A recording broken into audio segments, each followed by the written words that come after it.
مہر فیروز میرے تھانے میں اے ایس آئی تھا۔ کانسٹیبل نے نفی میں گردن ہلائی۔ نہیں جناب، مہر صاحب تو ابھی تک نہیں آئے۔ ٹھیک ہے، تم حوالدار مکھن شاہ کو میرے پاس بھیجو۔ کانسٹیبل گیا اور تھوڑی دیر کے بعد مکھن شاہ میرے سامنے موجود تھا۔ میں نے حوالدار سے کہا مجھے فوری طور پر صورت نگر جانا ہے، پتہ نہیں واپسی کب تک ہو۔ مہر فیروز تو ابھی تک تھانے نہیں پہنچا، تم پوری طرح چوکس رہنا، میں تھانہ اور یہاں کے معاملات تمہارے حوالے کر کے جا رہا ہوں۔ آپ بالکل بے فکر ہو جائیں ملک صاحب، مکھن شاہ نے بڑے اعتماد سے کہا۔ ہم مل جل کر یہاں کے معاملات سنبھال لیں گے۔ شاباش، مجھے تم لوگوں سے یہی امید تھی۔ پھر میں نے مکھن شاہ سے پوچھا کہ صورت نگر تک جانے کے لیے سواری کا کیا بندوبست ہو سکتا ہے؟ آپ تانگے میں جانا چاہیں گے یا ایک گھوڑے سے کام چل جائے گا؟ مکھن شاہ نے پوچھا۔ باہر تانگا موجود ہے لیکن کوچوان نہیں، اس کے علاوہ ایک صحت مند گھوڑا الگ سے کھڑا ہے۔ تانگا ہی مناسب رہے گا۔ کوچوان کے فرائض کانسٹیبل عمر دین ادا کر لے گا۔ حوالدار مکھن شاہ نے اسبات میں گردن ہلائی اور مذکورہ انتظامات کے لیے روانہ ہو گیا۔ تھوڑی دیر کے بعد میں اور کانسٹیبل عمر دین تانگے پر سوار ہو کر یوسف اور عارف کی رہنمائی میں صورت نگر کی سمت رواں دواں تھے۔ موضع صورت نگر جیسا کہ میں نے آپ کو بتایا ہے میرے تھانے سے لگ بھگ 3 میل جنوب میں واقع تھا اور وہاں تک پہنچنے کے لیے ایک چھوٹی سی نہر کو عبور کرنا پڑتا تھا۔ صورت نگر کی کل آبادی کم و بیش 1000 نفوس پر مشتمل تھی۔ نہر کے کنارے سے صورت نگر کا فاصلہ تقریباً 450 گز تھا۔ آسانی کے لیے اس فاصلے کو چوتھائی میل سمجھ لیں یا پھر 2 فرلانگ۔ ہم نے نہر کا پل عبور کیا اور یوسف اینڈ کمپنی کی میت میں جائے وقوعہ پر پہنچ گئے۔ پیپل کے درخت کے نیچے لگ بھگ 2 درجن افراد جمع تھے، جن میں عورتوں، مردوں اور بچوں کی ملی جلی صورتیں دکھائی دیتی تھی۔ اس سے ملنگ بابا کی ہر دل عزیزی کا اظہار ہوتا تھا۔ وہ لوگ ایک دائرے کی شکل میں جائے وقوعہ پر موجود تھے۔ پولیس کی آمد پر وہ ادھر ادھر ہو گئے۔ بالفاظ دیگر انہوں نے لاش تک ہماری رسائی کے لیے راستہ چھوڑ دیا۔ میں نے کانسٹیبل عمر دین کے ہمراہ جائے وقوعہ کی سمت قدم بڑھا دیے۔ یوسف اور عارف بھی ہمارے عقب میں تھے۔ یوسف نے مجھے لاش کا معائنہ کرنے کے لیے کہا اور کہا کہ میں چودھری صاحب کو بلا لاتا ہوں۔ انہوں نے کہا تھا کہ پولیس جیسے ہی پہنچے انہیں ضرور بتایا جائے۔ ٹھیک ہے، تم جاؤ، میں نے اسپاٹ آواز میں کہا اور پیپل کے درخت کے نیچے پہنچ گیا۔ وہ خاصا پھیلا ہوا اور سایہ دار درخت تھا۔ پیپل کی چھاؤں عموماً گھنیری نہیں ہوتی لیکن عظیم پھیلاؤ کے باعث اس کی چھاؤں میں کافی گہرائی اور گہرائی پیدا ہو گئی تھی۔ کسی عقیدت مند نے ملنگ بابا کے جسد خاکی کے اوپر ایک دھلی ہوئی چادر ڈال دی تھی۔ میں نے وہ چادر ہٹائی اور بیٹھ کر ملنگ بابا کی لاش کا باریک بینی سے معائنہ کرنے لگا۔ ملنگ بابا کی داڑھی اور سر کے بال بے ترتیب بڑے ہوئے تھے۔ اس نے سبز رنگ کا ایک ڈھیلا ڈھالا چولا زیب تن کر رکھا تھا۔ پاؤں میں جوتے نام کی کوئی شے نظر نہیں آئی۔ گلے میں بڑے موتیوں یعنی منکوں کی ایک مالا بھی موجود تھی۔ یہ منکے بالکل سیاہ تھے۔ سر کے بالوں نے اس کے چہرے کے بیشتر حصے کو ڈھانپ رکھا تھا۔ میں نے چھڑی کی مدد سے مذکورہ بالوں کو ہٹایا تو چونک اٹھا۔ اس کے بند ہونٹوں کے پاس سے داڑھی کے بال بڑے چپچپے اور عجیب سے ہو رہے تھے۔ ہونٹوں کے کنارے پر بھی مجھے بڑی سرخی نظر آئی۔ یہ سرخی خون کے سوا کسی اور چیز کی نہیں ہو سکتی تھی۔ اس امر میں کسی شک و شبے کی گنجائش نہیں تھی کہ ملنگ بابا کے منہ سے خون نکل کر اس کی داڑھی تک پہنچا تھا۔ میں گہری تشویش میں مبتلا ہو گیا۔ یہ ایک غیر معمولی بات تھی۔ میں نے ملنگ بابا کے ہونٹوں کو کھول کر دیکھا تو اس اندازے کی 101% تصدیق ہو گئی کہ مذکورہ خون ملنگ بابا کے اندر ہی سے خارج ہوا تھا۔ ایسا عموماً اسی صورت میں ہوتا ہے جب انسان کے معدے میں کوئی سریع الاثر زہر پہنچ جائے۔ ان سنسنی خیز لمحات میں میرے ذہن میں اس سنگین سوال نے سر اٹھایا، کیا اس ملنگ بابا کو کسی نے زہر دے کر ہلاک کیا ہے؟ تب مجھے احساس ہوا کہ چودھری وحید اللہ نے ملنگ بابا کو چپ چاپ دفن کیوں نہیں کیا۔ چودھری کے ذہن میں بھی یقیناً ملنگ بابا کے قتل کے حوالے ہی سے کوئی خطرناک سوال ابھرا ہوگا، اور وہ تو ملنگ کا عقیدت مند بھی تھا، لہٰذا اس نے پولیس کی ضرورت محسوس کرتے ہوئے اپنے 2 بندے یوسف اور عارف میری جانب دوڑا دیے تھے۔ ملنگ بابا کا رنگ گورا اور صحت اطمینان بخش تھی۔ اس کی بند آنکھوں سے یہ اندازہ لگانا ممکن نہیں تھا کہ وہ اس دنیا سے رخصت ہو چکا ہے یا پڑا ہوا گہری نیند سو رہا ہے۔ ایک لمحے کے لیے میرے ذہن میں ملنگ بابا کی موت اور حیات کے حوالے سے تذبذب پیدا ہوا، لیکن پھر میں نے اس کشمکش کو اپنے ذہن سے جھٹک دیا، کیونکہ اس کے سینے میں سانس کی آمد و رفت کے آثار نہیں تھے۔ میں نے اس کی نبض ٹٹول کر اور آنکھیں کھول کر بھی باریک بینی سے معائنہ کیا۔ ہر طرف سے یہی تاثر ابھرتا تھا کہ زندگی اس سے روٹھ چکی ہے۔ ایک بات اور میرے لیے الجھن کا باعث تھی کہ اس کی عمر زیادہ دکھائی نہیں دیتی تھی۔ میرے محتاط اندازے کے مطابق وہ 25-26 سے زیادہ کا نہیں تھا، جبکہ اس طرح کے ملنگ وغیرہ 40 سے اوپر کے ہوتے ہیں۔ میں نے ملنگ بابا کے چہرے کو دوبارہ چادر سے ڈھکا اور اٹھ کر کھڑا ہو گیا، پھر جائے وقوع کے گرد و نواح کا جائزہ لینے لگا۔ گاؤں کی آبادی سے کوئی 100 سوا 100 گز مغرب کی طرف چلیں تو وہ پیپل کا درخت آ جاتا تھا جس کے نیچے اس وقت میں کھڑا تھا۔ پیپل کے پیڑ سے صرف 20 گز کی دوری پر مغرب ہی کی سمت میں ایک کنواں تھا جو بیری والا کھوہ کے نام سے موسوم تھا۔ اس نام کی وجہ تسمیہ بیری کا وہ درخت تھا جو کنویں کے پہلو میں استادہ تھا۔ یہ ایک جاری کنواں تھا جہاں سے گاؤں کی عورتیں اور لڑکیاں پینے کا پانی بھرا کرتی تھی۔ اس کنویں کے قریب ہی ایک کچا کمرہ بھی بنا ہوا تھا جس کا دروازہ وغیرہ نہیں تھا۔ کمرے کی حالت سے لگتا تھا کہ وہ کسی کے استعمال میں نہیں۔ پتہ نہیں وہ کمرہ کب اور کس مقصد کے لیے تعمیر کیا گیا تھا۔ مذکورہ کمرے سے آگے سرسبز اور لہلہاتے کھیتوں کا سلسلہ شروع ہو جاتا تھا جو تا حد نگاہ کسی سبز قالین کی مانند پھیل کر بچھا ہوا نظر آتا تھا۔ اسی طرح صورت نگر کے شمال، جنوب اور مشرق میں بھی کھیت ہی کھیت دکھائی دیتے تھے۔ اس گاؤں کی فضا بڑی خوشگوار تھی۔ ان دنوں ویسے بھی بھادوں یعنی ایک دیسی مہینہ ہے وہ چل رہا تھا۔ ساون اور بھادوں برسات کے مہینے شمار کیے جاتے ہیں۔ اس وقت بھی آسمان بادلوں سے ڈھکا ہوا تھا اور ان بادلوں کے موڈ اور مزاج سے یہی لگتا تھا کہ کسی بھی وقت بارش ہو سکتی تھی۔ میں نے موسم کی نزاکت کو ذہن میں رکھتے ہوئے جلدی جلدی موقع کی کارروائی کو نمٹانا شروع کیا۔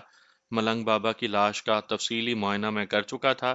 جائے وقوع کا نقشہ وغیرہ تیار کرنے کے بعد وہاں موجود افراد کے بیانات قلم بند کرنے لگا۔ 20 منٹ کی اس کوشش میں مجھے کام کی کوئی بات حاصل نہ ہو سکی۔ گاؤں سے تعلق رکھنے والے تقریباً سب ہی لوگ ملنگ بابا سے بڑی گہری عقیدت رکھتے تھے اور کوئی اس کی موت یا قتل کے حوالے سے کسی قسم کی قیاس آرائی کرنے کو تیار نظر نہیں آتا تھا۔ ملنگ بابا سے ایسی انسیت اور عقیدت کے باوجود بھی حیرت انگیز طور پر کسی کو اس کا نام معلوم نہیں تھا، حتیٰ کہ ان میں سے کوئی یہ نہیں جانتا تھا کہ وہ کون تھا اور کہاں سے آیا تھا۔ ایک ملی جلی رائے کے مطابق کوئی 6-7 ماہ پہلے وہ صورت نگر میں نمودار ہوا اور پھر وہ پیپل کے درخت کے نیچے ڈیرا جما کر بیٹھ گیا۔ ملنگ بابا کے بارے میں ایک خاص بات یہ بھی پتہ چلی کہ وہ ہر وقت چپ چاپ رہتا تھا۔ کانسٹیبل عمر دین بھی میرے ساتھ موقع کی کارروائی میں مصروف رہا تھا۔ میں نے اس سے مخاطب ہوتے ہوئے کہا، عمر دین، میرا خیال ہے اب ہمیں اس ملنگ کی لاش کو پوسٹ مارٹم کے لیے ہسپتال بھجوا دینا چاہیے۔ اس کی موت بہرحال طبعی نہیں۔ آپ نے بالکل ٹھیک کہا ملک صاحب، عمر دین نے تائیدی انداز میں کہا، لیکن ان دونوں کا کیا کرنا ہے؟ کن دونوں کا؟ بے ساختہ میرے منہ سے نکلا۔ وہ یوسف اور عارف۔ عمر دین نے وضاحت کی، میں ان دو بندوں کی بات کر رہا ہوں جناب، جو چودھری صاحب کو بلانے گئے ہیں۔ اوہ! میں متاسفانہ انداز میں سوچنے لگا۔ کام کی مصروفیت میں وہ دونوں اطلاع کنندگان میرے ذہن سے اتر گئے تھے۔ پتہ نہیں یہ دونوں کہاں رہ گئے، اب تک تو انہیں آ جانا چاہیے تھا۔ اسی لمحے ایک آواز میری سماعت سے ٹکرائی، لو جی، وہ دونوں آ گئے۔ میں نے یہ تازہ ترین اطلاع فراہم کرنے والے کی سمت دیکھا۔ وہ ایک جانب اشارہ کر رہا تھا۔ میں نے اپنی نگاہ اس طرف دوڑائی تو وہ دونوں مجھے نظر آ گئے، لیکن ان کے ہمراہ کوئی چودھری وودھری دکھائی نہ دیا۔ بے ساختہ منہ سے نکلا، یہ تو خالی ہاتھ ہی واپس آ گئے۔ پتہ نہیں چودھری وحید اللہ کیوں ان کے ساتھ نہیں آیا۔ چند لمحات کے بعد یوسف اور عارف میرے سامنے تھے۔ میں نے چودھری کے حوالے سے استفسار کیا تو بتایا گیا کہ چودھری صاحب کی طبیعت کل رات سے ٹھیک نہیں۔ انہوں نے کہا کہ آپ ادھر سے فارغ ہو جائیں تو حویلی میں جا کر ان سے ملاقات کر لیں۔ یوسف کی فراہم کردہ اطلاع نے مجھے شک میں ڈال دیا۔ میں نے تیکھے لہجے میں پوچھا، چودھری صاحب کی طبیعت رات سے خراب ہے تو وہ صبح ملنگ بابا کی لاش کا معائنہ کرنے کیسے آ گئے تھے؟ اور یہ کیوں کہا کہ جب پولیس موقع پر پہنچے تو انہیں بلا لیا جائے؟ آپ کی الجھن اپنی جگہ درست ہے جناب، یوسف نے بتایا، لیکن حقیقت یہ ہے کہ اس میں کوئی غلط بات نہیں کہ چودھری صاحب کی طبیعت کل سے خصوصاً پچھلی رات سے ٹھیک نہیں۔ صبح جب انہیں ملنگ بابا کے بارے میں پتہ چلا تو وہ عقیدت میں بے اختیار یہاں چلے آئے۔ پھر ملنگ بابا کی لاش کو دیکھنے کے بعد انہوں نے ہمیں آپ کی طرف بھیجا۔ اور یہ بھی سچ ہے کہ آپ کے استقبال کے لیے یہاں بھی آنے کا ارادہ تھا، لیکن اچانک ان کی طبیعت زیادہ بگڑ گئی، اسی لیے آپ کو حویلی میں بلا لیا۔ عمر دین، تم اسی تانگے میں ملنگ بابا کی لاش کو ہسپتال لے جاؤ۔ میں چودھری صاحب سے ملنے حویلی جا رہا ہوں، ہسپتال سے سیدھا تم تھانے آ جانا۔ ٹھیک ہے جناب، جو حکم آپ کا۔ میں نے عارف کی طرف دیکھا اور کہا، تم بھی عمر دین کے ساتھ جاؤ گے؟ لاش کو ہسپتال تک پہنچانے میں تم اس کی مدد کرو گے؟ عارف نے جلدی سے اسبات میں گردن ہلا دی۔ ایک عمر رسیدہ بڈھے بابے نے مجھ سے پوچھا، تھانے دار جی، کیا ملنگ بابا کی لاش کو پوسٹ مارٹم کے لیے بھیج رہے ہیں؟ ظاہر ہے بزرگوں، میں نے اسبات میں جواب دیا۔ ملنگ بابا تو بہت پہنچے ہوئے نیک انسان تھے، بابے نے درخواست آمیز انداز میں کہا۔ میری مانے تو اس کی لاش کی بے حرمتی نہ کروائیں۔ اس چیر پھاڑ سے آپ سمیت ہم سب گناہگار ہوں گے۔ گناہ اور ثواب اپنی جگہ اہمیت رکھتے ہیں اور کوئی ان کی حقیقت سے انکار نہیں کر سکتا بزرگوں، لیکن آپ کے یہ ملنگ بابا طبعی موت نہیں مرے۔ میرے اندازے کے مطابق ملنگ جی کو زہر دیا گیا ہے۔ زہر؟ بوڑھا بابا چونکے ہوئے لہجے میں بولا۔ ملنگ بابا کو زہر بھلا کون دے سکتا ہے؟ سورت نگر کا بچہ بچہ ان سے محبت کرتا ہے۔ آپ کو آپ کو وہ بولتے بولتے رکا، پھر بولا، شاید آپ کو کوئی غلط فہمی ہوئی ہے۔ مجھے کسی قسم کی کوئی غلط فہمی نہیں، میں نے زور دیتے ہوئے کہا۔ آپ کے چودھری صاحب کا بھی یہی خیال ہے کہ ملنگ بابا کی موت طبعی نہیں ہو سکتی، اسی لیے تو انہوں نے تدفین رکوا کر پولیس کو بلوا لیا ہے۔ اگر یہ معمول کی موت ہوتی تو ہمیں بھلا کیا ضرورت تھی؟ اور جہاں تک ملنگ بابا کے لیے لوگوں کی عقیدت کا سوال ہے تو آپ کا نام کیا ہے ویسے بابا جی؟ کرم دین، بوڑھے بابے نے جواب دیا۔ گاؤں کے لوگ مجھے کرمو چاچا کہتے ہیں۔ چاچا کرمو؟ میں نے اس بڈھے کی آنکھوں میں دیکھتے ہوئے کہا۔ جہاں تک لوگوں کی عقیدت کا سوال ہے تو یہ بات آپ بھی مانیں گے کہ جہاں 10 افراد کسی سے محبت کرنے والے ہوتے ہیں، وہاں ایک آدھ نفرت کرنے والا بھی موجود ہوتا ہے۔ ہوتا ہے کہ نہیں؟ آپ نے بالکل ٹھیک کہا تھانے دار صاحب، میں نے تو 10 میں سے 1 کی بات کی ہے، اور سورت نگر کی آبادی تو لگ بھگ 1000 ہے۔ اگر محتاط اندازہ قائم کریں تو 1000 میں سے 100 افراد تو ایسے نکل آئیں گے جو ملنگ بابا کو ناپسند کرتے ہوں۔ ان میں سے بچوں اور بوڑھے بابوں کو ہٹا دیا جائے تو پھر بھی ملنگ بابا کو ناپسند کرنے والوں کی تعداد 50 سے کم نہیں ہو سکتی۔ اب آپ خود ہی اندازہ لگا لیں کرمو چاچا۔ وہ بیچارہ لاجواب سا ہو کر چپ ہو گیا۔ میں نے ملنگ بابا کی لاش کو کانسٹیبل عمر دین کی نگرانی میں ہسپتال بھجوا دیا اور خود یوسف کے ساتھ چودھری وحید اللہ کی حویلی کی جانب چل پڑا۔ چودھری وحید اللہ کی عمر کا اندازہ میں نے 50 اور 55 کے درمیان قائم کیا۔ مختلف خدمت گاروں کی رہنمائی میں مجھے چودھری کے پاس اس کے بیڈ روم میں پہنچا دیا گیا۔ وہ اس وقت بیڈ پر نیم دراز تھا۔ رسمی علیک سلیک کے بعد میں نے پوچھا، کیا ہوا چودھری صاحب، آپ کی طبیعت اچانک کیسے خراب ہو گئی؟ بس جناب، میرا دل کمزور ہو گیا ہے۔ کل صبح ہی سے طبیعت ٹھیک نہیں، رات کو معاملہ زیادہ بگڑ گیا تھا۔ حکیم صاحب کوئی 2 گھنٹے تک ادھر میرے پاس رہے۔ دل کا مرض بڑے چودھری صاحب یعنی میرے ابا جی چودھری حمید اللہ کو بھی تھا، اور اسی دل کی بے وفائی نے ان کی جان لی تھی۔ پتہ نہیں اب باری کب آتی ہے۔ چودھری صاحب، مایوسی کو دانش مند لوگ بڑے گناہوں میں شمار کرتے ہیں۔ میں نے اس کی دل جوئی کرتے ہوئے کہا، آپ ہمت نہ ہاریں، انشاءاللہ سب ٹھیک ہو جائے گا۔ اللہ آپ کی زبان مبارک کرے ملک صاحب، وہ سنجیدگی سے بولا۔ میں نے پوچھا، چودھری صاحب، جب آپ کی طبیعت اتنی زیادہ خراب تھی، بلکہ خراب ہے، تو پھر آپ آج صبح ملنگ بابا کی لاش کو دیکھنے جائے وقوعہ پر کیوں گئے؟ بس جی، میں بے اختیار ہو گیا تھا۔ جیسے ہی مجھے پتا چلا کہ ملنگ بابا کا انتقال ہو گیا ہے، میں اپنی بیماری کو بھول بھال کر ادھر پیپل کے درخت کے نیچے پہنچ گیا۔ آپ اندازہ نہیں کر سکتے کہ میں ملنگ بابا کا کتنا احترام کرتا ہوں۔ مجھے کچھ کچھ اندازہ تو ہے چودھری صاحب، میں نے اس کی آنکھوں میں دیکھتے ہوئے کہا۔ یہ بات میں جان چکا ہوں کہ آپ ملنگ بابا سے بڑی عقیدت رکھتے تھے۔ ملنگ بابا میرے لیے کسی بڑے بزرگ کی طرح تھے۔ وہ گلوگیر آواز میں بولا، بالکل ایک باپ کی طرح۔ انہوں نے مجھ پر بڑا کرم کیا ہے، بلکہ ان کا ایک احسان ایسا ہے جسے میں ساری زندگی نہیں بھلا سکتا۔ مجھے کرید نے اکسایا اور میں پوچھے بنا نہ رہ سکا، ایسا کون سا احسان ہے چودھری صاحب؟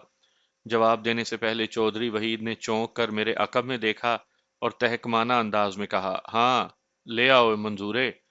میرا روئے سخن چودھری کی جانب تھا، جبکہ پشت بیڈ روم کے داخلی دروازے کی طرف مجھے یہ سمجھنے میں ذرا دقت محسوس نہ ہوئی کہ اس نے میرے پیچھے کھڑے کسی منظور کو مخاطب کیا تھا۔ میں نے پلٹ کر اپنے عقب میں دیکھا تو ایک ملازم صورت شخص ناشتے سے لدی پھندی ایک ٹرے اٹھائے دکھائی دیا۔ آئندہ 2 منٹ کے اندر اس منظورے نے میرے سامنے ایک میز رکھ کر اس کو ٹرے سے سجا دیا، اور پھر چودھری نے اسے واپس جانے کا اشارہ کیا۔ وہ اللہ کا بندہ اور چودھری کا ملازم الٹے قدموں بیڈ روم سے نکل گیا۔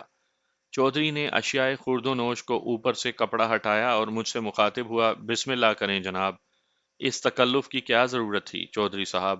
میں نے وسیع اور اشتہا انگیز کھانوں سے سجے دسترخوان کا جائزہ لیتے ہوئے کہا، میں نے تو بڑا ٹائٹ ناشتہ کر رکھا ہے ملک صاحب۔ آپ نے ٹائٹ ناشتہ کیا ہے یا ڈھیلا ڈھالا، اس سے کوئی فرق نہیں پڑتا۔ وہ میرے لیے کھانے کا سامان پلیٹ میں منتقل کرتے ہوئے بولا، آپ سے دعا سلام اور جان پہچان تو کافی عرصے سے ہے، لیکن آج آپ پہلی مرتبہ میرے غریب خانے پر تشریف لائے ہیں۔ یہ کیسے ممکن ہے کہ آپ کچھ کھائے پیے بنا ہی چلے جائیں؟ حاجت تو نہیں چودھری صاحب، لیکن آپ جتنی محبت سے اصرار کر رہے ہیں میں انکار نہیں کر سکوں گا۔ یہ آپ میری عزت افزائی کر رہے ہیں ملک صاحب۔ میں نے کہا کہ آپ بھی لیں۔ میں اب لینے کے قابل کہاں رہا ہوں جناب۔ حکیم صاحب نے مرغی اور مرغن غذاؤں پر مکمل پابندی لگا دی ہے۔ آج کل سب کچھ پرہیزی چل رہا ہے۔ چودھری وحید اللہ کے محبت سے معمور اصرار کو دیکھتے ہوئے ضرورت نہ ہونے کے باوجود بھی میں نے بسم اللہ کر دی۔ چودھری صاحب، ملنگ بابا کی موت پر آپ نے پولیس کو بلانے کی ضرورت کیوں محسوس کی؟ میں اطلاع ملنے پر جب صبح بابا کو دیکھنے گیا تو مجھے ان کے ہونٹوں پر خون نظر آیا، جو ان کی داڑھی کے بالوں کو بھی بھگو رہا تھا۔ وہ ایک تکیے سے ٹیک لگانے کے بعد گہری سنجیدگی سے بولا، اس سے مجھے شک ہوا اور میں نے بابا کی تدفین کے انتظامات رکوا کر 2 بندے آپ کی طرف دوڑا دیے۔ میں آپ کے بندوں کی اطلاع پر ہی پہنچا ہوں چودھری صاحب۔ پھر پوچھا کہ ملنگ بابا کی لاش کو دیکھ کر آپ کو کس قسم کا شک ہوا تھا؟ میں سمجھتا ہوں، وہ بولا، ملنگ بابا کی موت قدرتی نہیں، اور ہونٹوں سے نکلنے والا خون کوئی اور ہی کہانی سنا رہا ہے۔ میرے خیال میں کسی ظالم انسان نے کوئی زہریلی شے کھلا کر ملنگ بابا کو ہلاک کیا ہے۔ میرا ذہن بھی کچھ ایسے ہی سوچ رہا ہے۔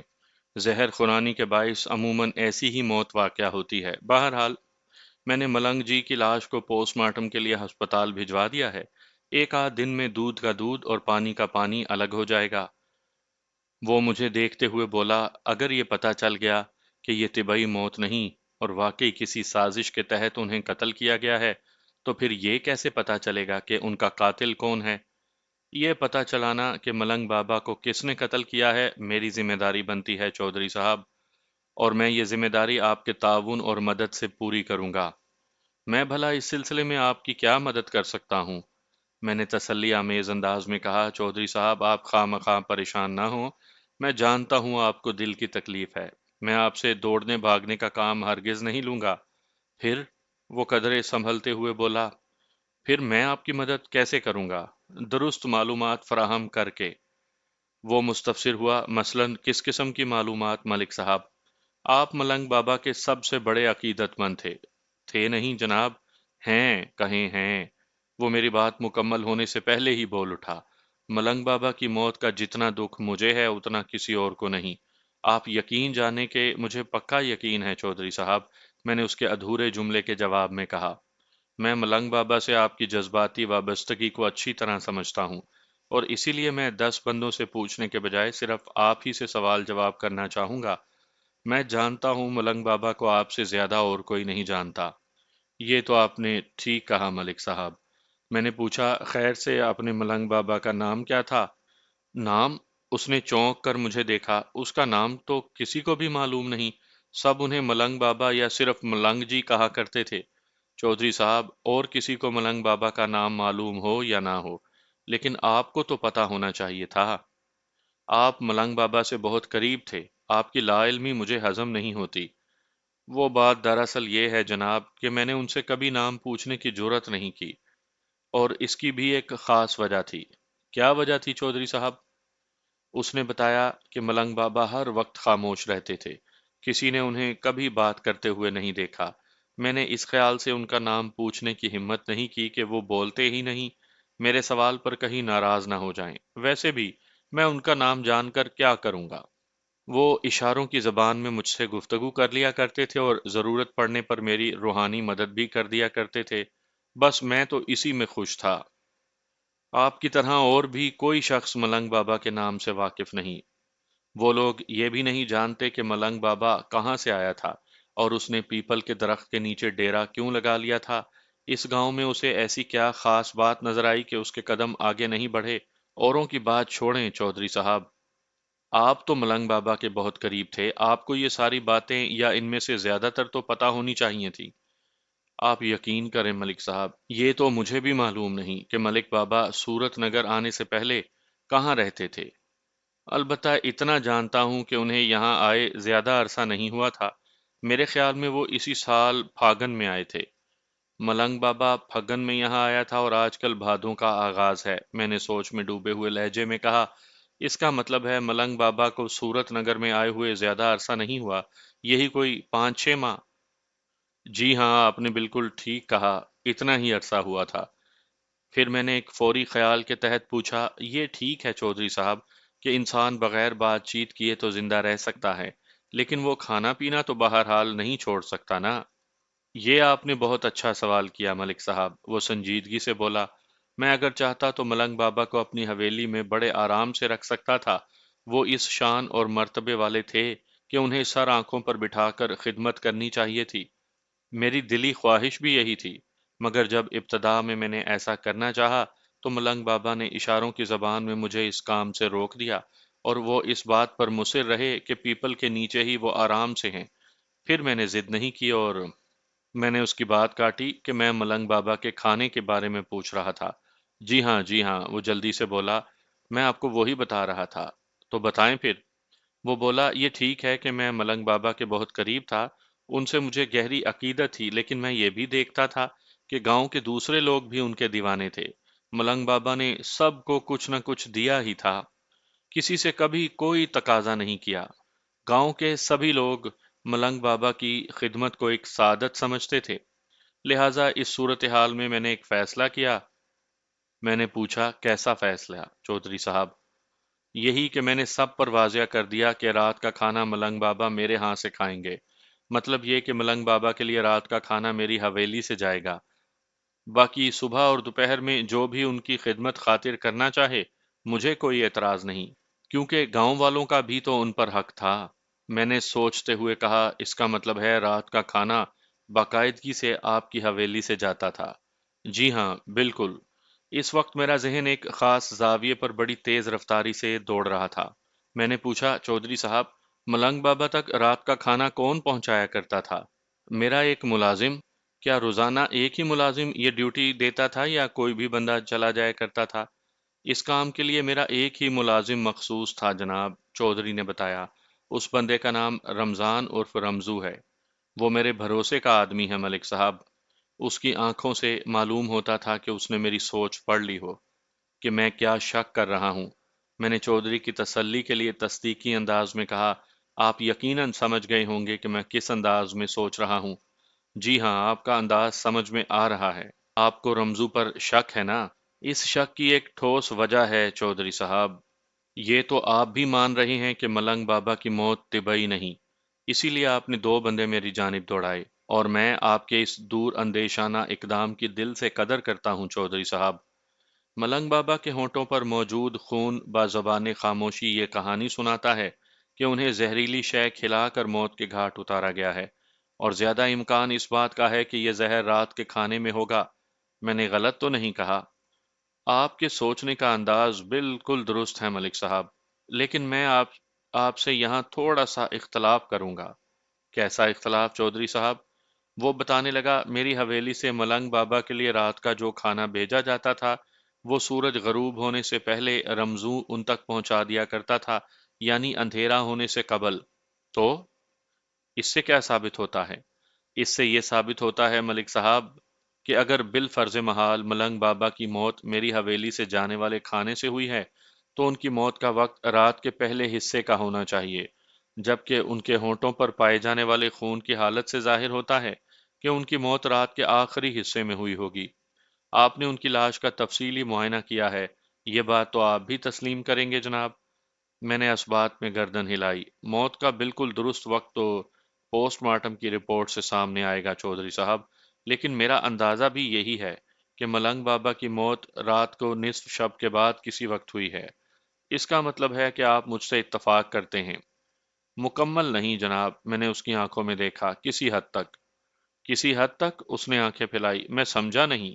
میں نے بتایا کہ میں آپ کا ہم خیال ہوں کہ ملنگ بابا کی موت رات کے آخری حصے میں ہوئی ہے، لیکن اس سے یہ ثابت نہیں ہوتا کہ ان کی موت آپ کی حویلی سے جانے والے کھانے سے نہیں ہوئی۔ یہ بھی تو ممکن ہے کہ ملنگ بابا نے کھانا لے کر اپنے پاس رکھ لیا ہو اور رات کو دیر سے کسی وقت کھایا ہو۔ یہ ممکن نہیں ملک صاحب۔ میں نے پوچھا کیوں؟ میرے سوال کے جواب میں اس نے الٹا مجھ سے پوچھا، کیا آپ کو جائے وقوعہ سے کھانے پینے کا کوئی برتن وغیرہ ملا ہے؟ نہیں۔ کھانے کے برتنوں کا میرے سوال سے تعلق؟ بڑا گہرا تعلق ہے ملک صاحب۔ ملنگ بابا کی ایک خاص عادت تھی، جو بھی ان کے لیے کھانا لے کر جاتا وہ اسے وہیں رکنے کا اشارہ کرتے، پھر اسی وقت جتنا کھانا ہوتا وہ کھا کر برتن واپس کر دیتے۔ کسی کا برتن یا بھانڈا اپنے پاس رکھنا انہیں پسند نہیں تھا، اسی لیے مجھے یقین ہے کہ ملنگ بابا نے میری حویلی سے جانے والا کھانا سر شام ہی کھا لیا تھا۔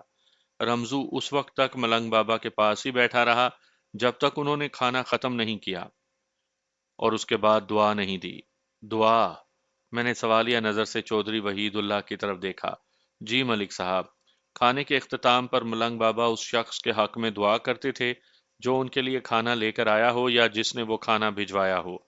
گزشتہ رات بھی یہی ہوا، کیونکہ میں نے رمزو سے بڑی کڑی پوچھ گچھ کی ہے جناب۔ وہ میرے بھروسے کا آدمی ہے، اس نے کبھی مجھ سے جھوٹ نہیں بولا۔ میں نے معنی خیز انداز میں کہا۔ خیر، پوسٹ مارٹم کی رپورٹ آ جائے تو یہ گتھی سلجھانے میں بڑی معاون ثابت ہوگی۔ یہ بھی پتہ چل جائے گا کہ اسے کس قسم کے زہر سے موت کے گھاٹ اتارا گیا ہے، اور اس کے ساتھ ہی یہ بات بھی سامنے آ جائے گی کہ وہ زہر کب اس کے معدے میں اترا تھا۔ بہرحال، آپ کو کوئی خاص بات سوچ رہے ہیں ملک صاحب؟ ہاں، آپ نے تو رمضان عرف رمزو سے کڑی پوچھ گچھ کر لی، سوچ رہا ہوں کہ کیوں نہ میں بھی اس کا ایک چھوٹا سا انٹرویو کر لوں۔ ضرور ضرور، لیکن اس کام کے لیے آپ کو کل تک انتظار کرنا پڑے گا۔ کل تک انتظار کیوں؟ وہ دراصل بات یہ ہے جناب، رمزو کو آج میں نے امین آباد بھیجا ہے، اس کی واپسی کل دوپہر تک ہوگی۔ امین آباد نامی وہ چھوٹا سا گاؤں صورت نگر سے کوئی 10 میل دور مشرقی سمت میں واقع تھا۔ یہ موضع بھی میرے تھانے کی حدود ہی میں آتا تھا۔ میں پوچھے بنا نہ رہ سکا، چودھری صاحب خیریت تو ہے نا؟ رمزو کو صبح ہی صبح آپ نے امین آباد کیوں روانہ کر دیا؟ امین آباد میں میری چھوٹی بہن بیائی ہوئی ہے۔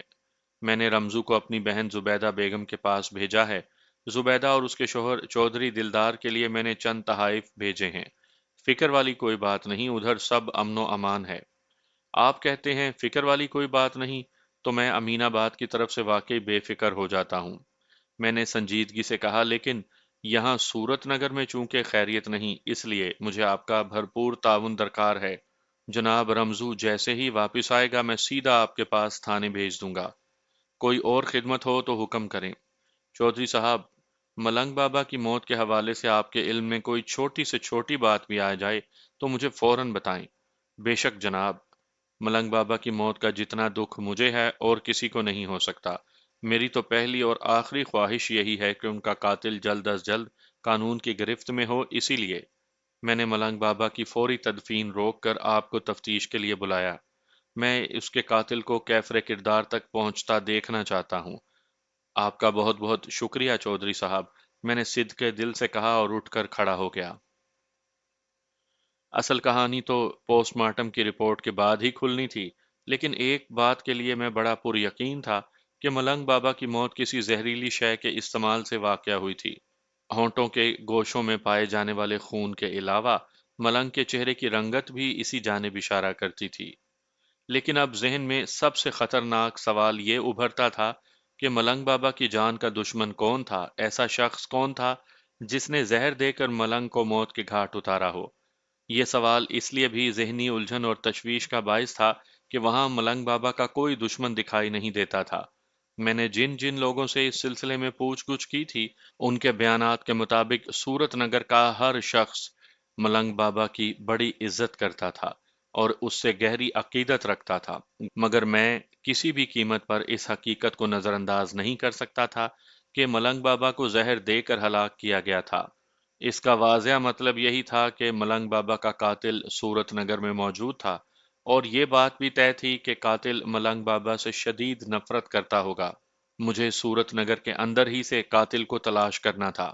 انسان جب کسی مسئلے پر سوچنا شروع کرتا ہے تو نئی نئی راہیں کھل کر سامنے آنے لگتی ہیں۔ ان لمحات میں بھی ملنگ مرڈر کیس پر بڑی سنجیدگی سے غور کر رہا تھا۔ میرا ذہن کسی معمولی سے معمولی بات کو بھی نظر انداز کرنے کو تیار نہیں تھا۔ یہ بات تو بالکل واضح تھی کہ ملنگ بابا کے جسم میں اترنے والا زہر کھانے کے ذریعے اس کے معدے تک پہنچایا گیا تھا، یعنی اس کا جو کوئی بھی دشمن تھا اسی کی جانب سے ملنگ کے لیے کھانا گیا ہوگا۔ میں نے چودھری وحید اللہ سے ملاقات کر لی تھی، اور اس ملاقات کے بعد میں اس نتیجے پر پہنچا تھا کہ چودھری وحید اللہ ملنگ بابا کے قتل میں کسی بھی طور پر ملوث نہیں تھا۔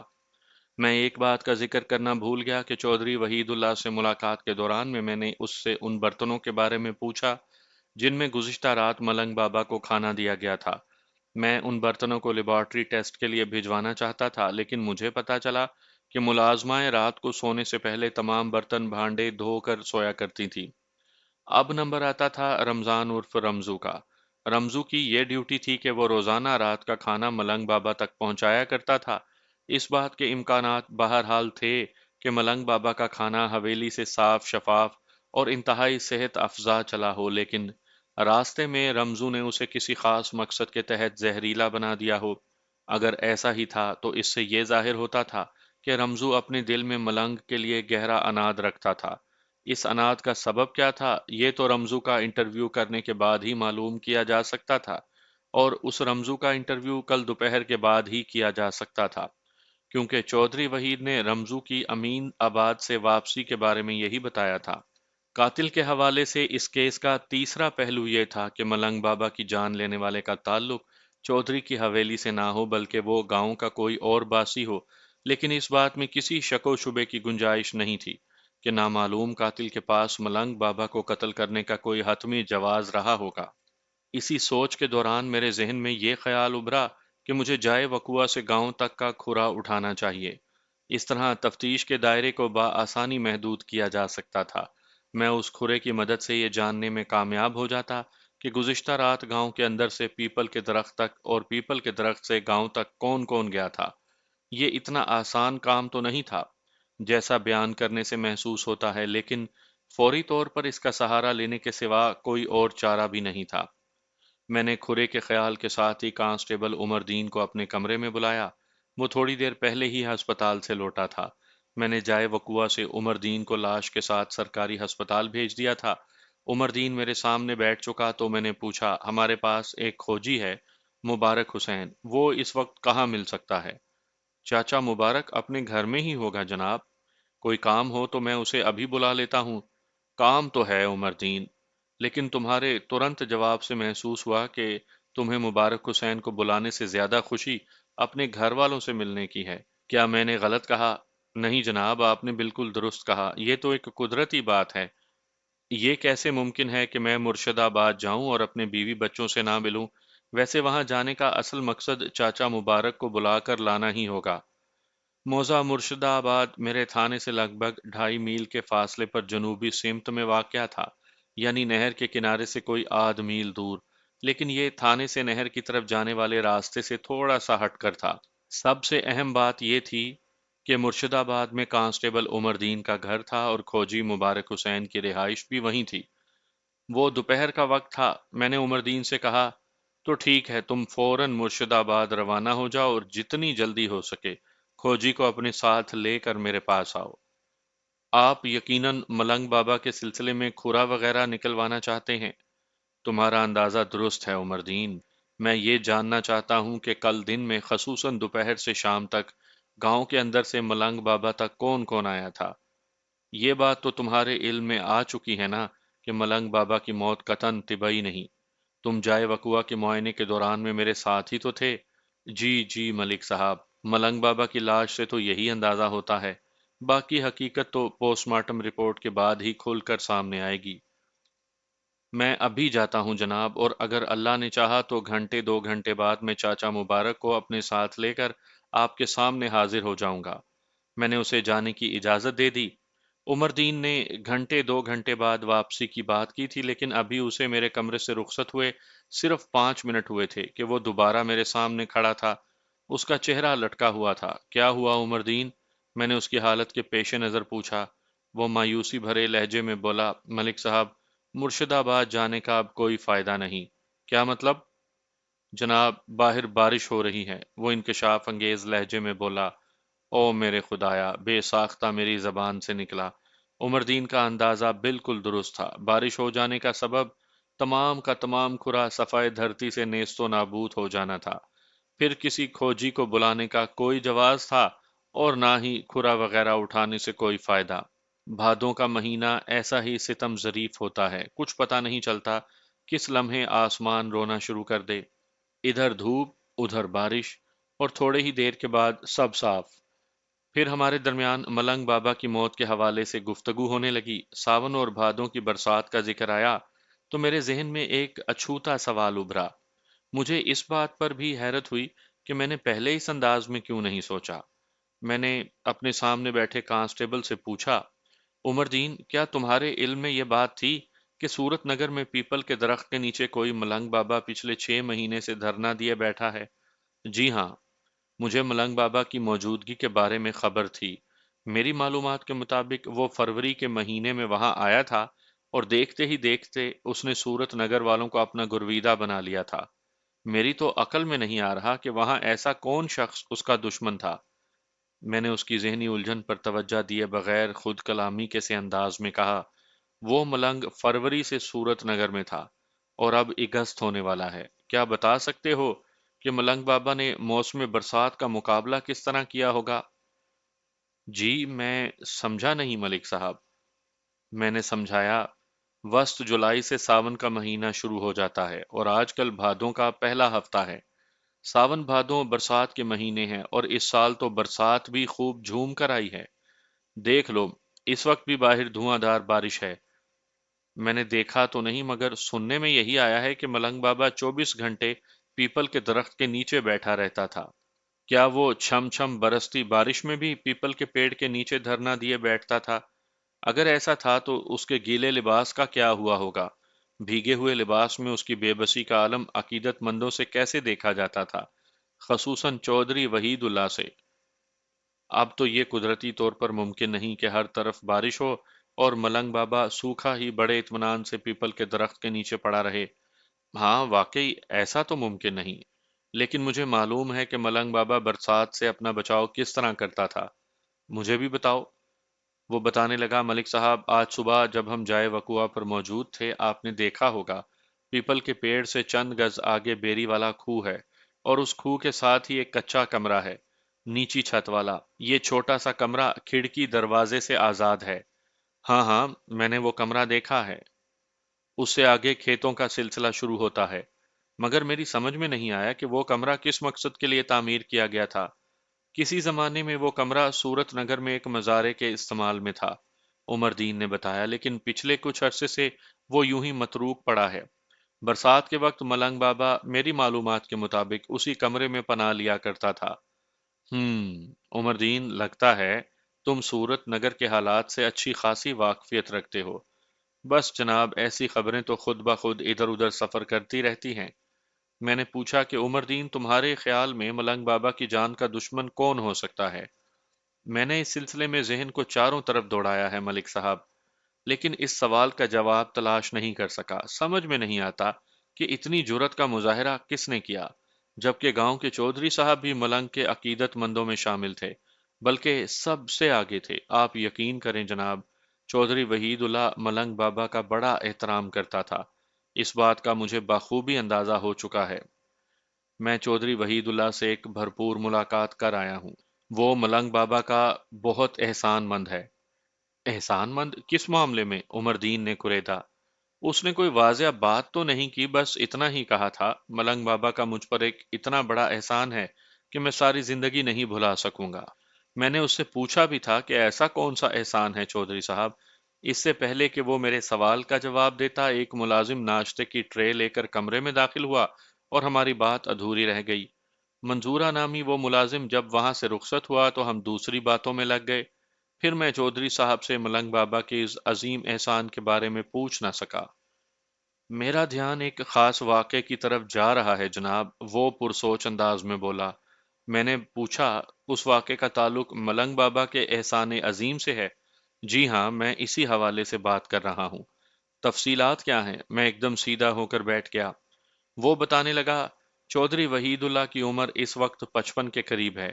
اس کی شادی کو لگ بھگ 30 سال کا عرصہ گزر چکا ہے، لیکن بدقسمتی سے ابھی تک ان کی اولاد پیدا نہیں ہو سکی۔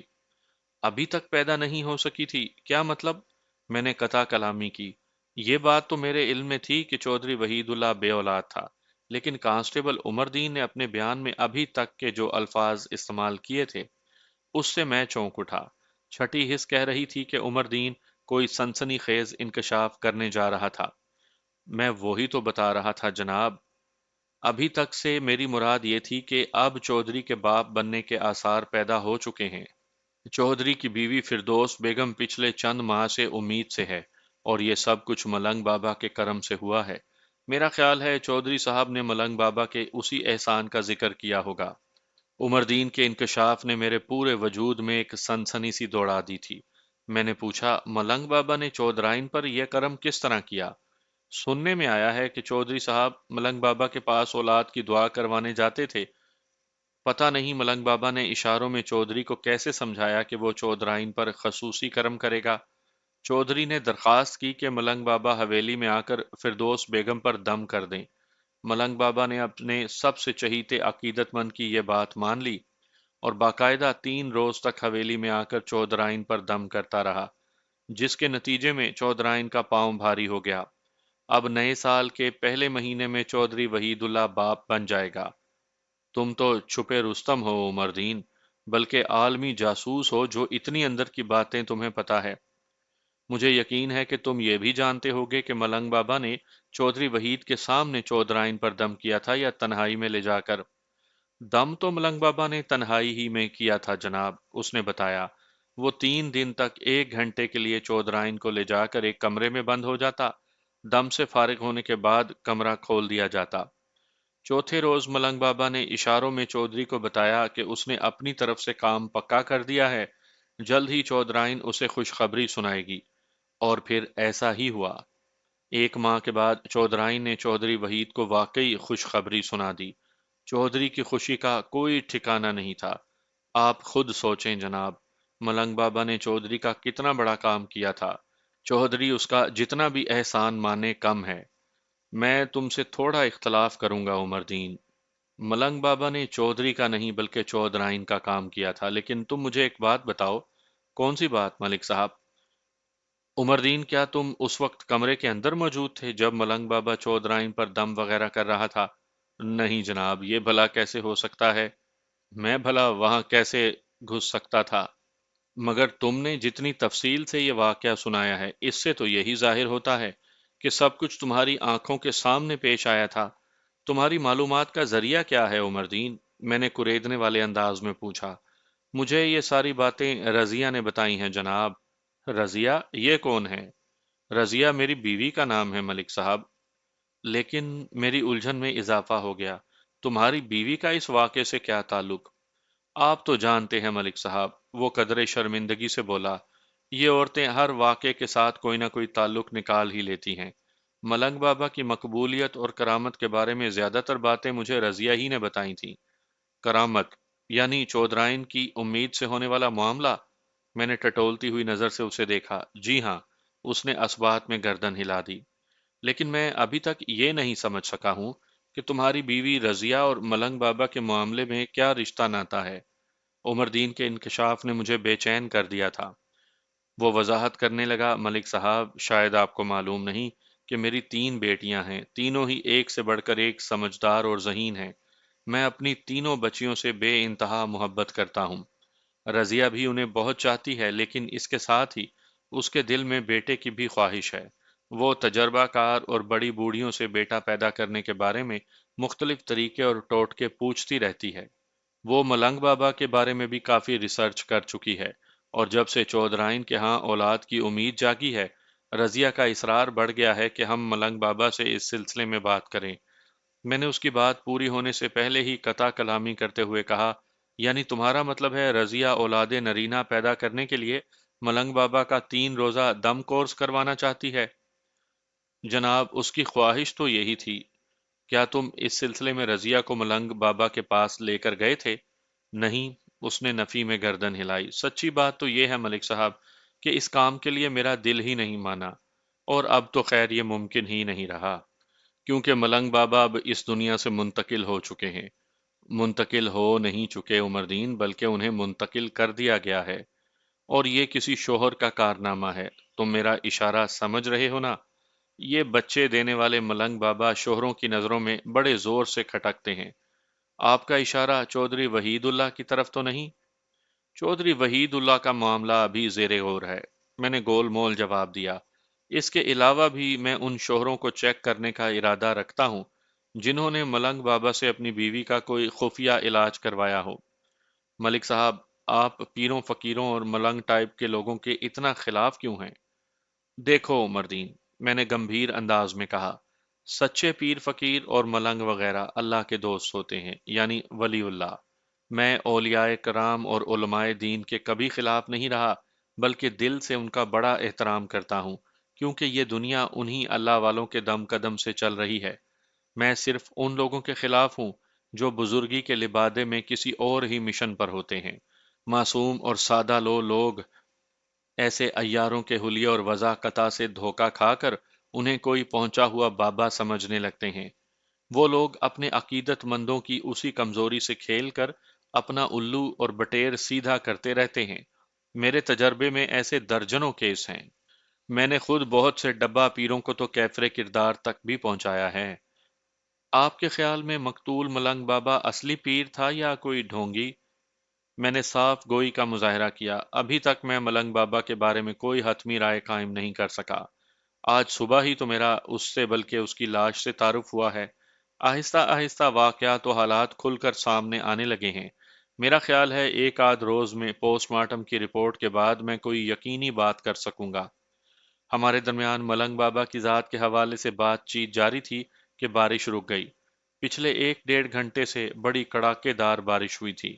عمر دین نے پوچھا، کیا خیال ہے ملک صاحب، میں کھوجی چاچا مبارک کو لانے کے لیے روانہ ہو جاؤں؟ نہیں عمر دین، اب اس کی کوئی ضرورت نہیں۔ اس بارش نے سارے کا سارا کھرا کھو کھاتے لگا دیا ہے۔ وہ تائیدی انداز میں مجھے دیکھنے لگا۔ میں رات کو سونے کے لیے بستر پر لیٹا تو ملنگ بابا کا آخری دیدار میری آنکھوں کے سامنے تازہ ہو گیا۔ وہ اپنے حلیے اور وضاحت سے مجھے جیسا نظر آیا تھا، اس کی عمر اس حال سے لگا نہیں کھاتی تھی۔ چہرے مہرے سے وہ مجھے زیادہ سے زیادہ 25 سال کا لگا تھا۔ سائیں سادھو اور ملنگ وغیرہ بابا عموماً اتنی عمر کے دیکھنے میں نہیں آتے۔ اس کے خد و خال اور رنگ سے بھی یہی لگتا تھا کہ وہ کوئی روایتی سائنس بابا نہیں، بلکہ مخصوص حالات نے اسے یہ رنگ اختیار کرنے پر مجبور کیا ہوگا۔ ایسے شخص کی اچانک موت بہت سے سنگین سوالات کو جنم دیتی ہے، اور انہی متعدد سوالات میں ایک سوال چودھری وحید اللہ کی ذات کے حوالے سے بھی تھا۔ عمر دین نے چودھرائن اور ملنگ بابا کی جس کرامت کا ذکر کیا تھا، اس سے میرے ذہن میں لا تعداد شکوک و شبہات سر اٹھا کر کھڑے ہو گئے تھے۔ چودھری گزشتہ 30 سال سے بے اولاد تھا، اور ملنگ بابا نے چودھرائن پر کرشماتی دم کر کے ایک لازوال خوشی کا سامان پیدا کر دیا تھا، اور ملنگ بابا کے لیے رات کا کھانا نہایت پابندی کے ساتھ حویلی سے جاتا تھا۔ ان حالات و واقعات میں ملنگ بابا کی موت کے حوالے سے سیدھا شک چودھری وحید کی طرف جاتا تھا، لیکن دوسری جانب چودھری کا کردار اس شک کو پلک جھپکتے میں زائل کر دیتا تھا۔ اگر کسی بھی سطح پر ملنگ کے قتل میں چودھری وحید کا ہاتھ شامل ہوتا تو وہ خاموشی سے اس کی لاش دبانے کو ترجیح دیتا، پولیس انکوائری کے چکر میں پڑنے کی حماقت نہ کرتا۔ حالات اس انداز میں الجھ کر رہ گئے تھے کہ پوسٹ مارٹم کی ابتدائی رپورٹ آنے تک حتمی طور پر کچھ بھی نہیں کہا جا سکتا تھا۔ میں انہی خیالات میں غرق تھا کہ میرے کوارٹر کے دروازے پر دستک ہوئی۔ اس وقت کون آ گیا؟ میں نے زیر لب بڑبڑا کر کہا۔ اس وقت رات کے 10 بجے کا وقت تھا۔ میں نے اپنے تھانے کے عملے سے بڑے واضح الفاظ میں کہہ رکھا تھا کہ ایمرجنسی کی صورت میں رات کے کسی بھی پہر مجھے جگایا جا سکتا ہے۔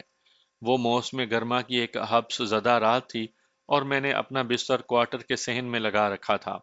میری چھٹی حص چیخ چیخ کر یہ اعلان کر رہی تھی کہ کوئی بڑی گڑبڑ ہو چکی ہے۔ میں نے تیسری دستک مکمل ہونے پر دروازہ کھولا۔ میری نگاہ فرید خان کے چہرے سے ٹکرائی۔ فرید خان شبینہ ڈیوٹی والا ایک کانسٹیبل تھا۔ ان لمحات میں وہ خاصا سنجیدہ اور متفکر نظر آ رہا تھا۔ میں نے استفسار کیا، فرید خان خیریت تو ہے؟ تم اس وقت؟ ملک صاحب، دو بندے آپ سے ملنے آئے ہیں۔ کون ہیں وہ دونوں؟ اور اس وقت انہیں مجھ سے کیا کام؟ جناب، ان کا تعلق سرکاری ہسپتال سے ہے۔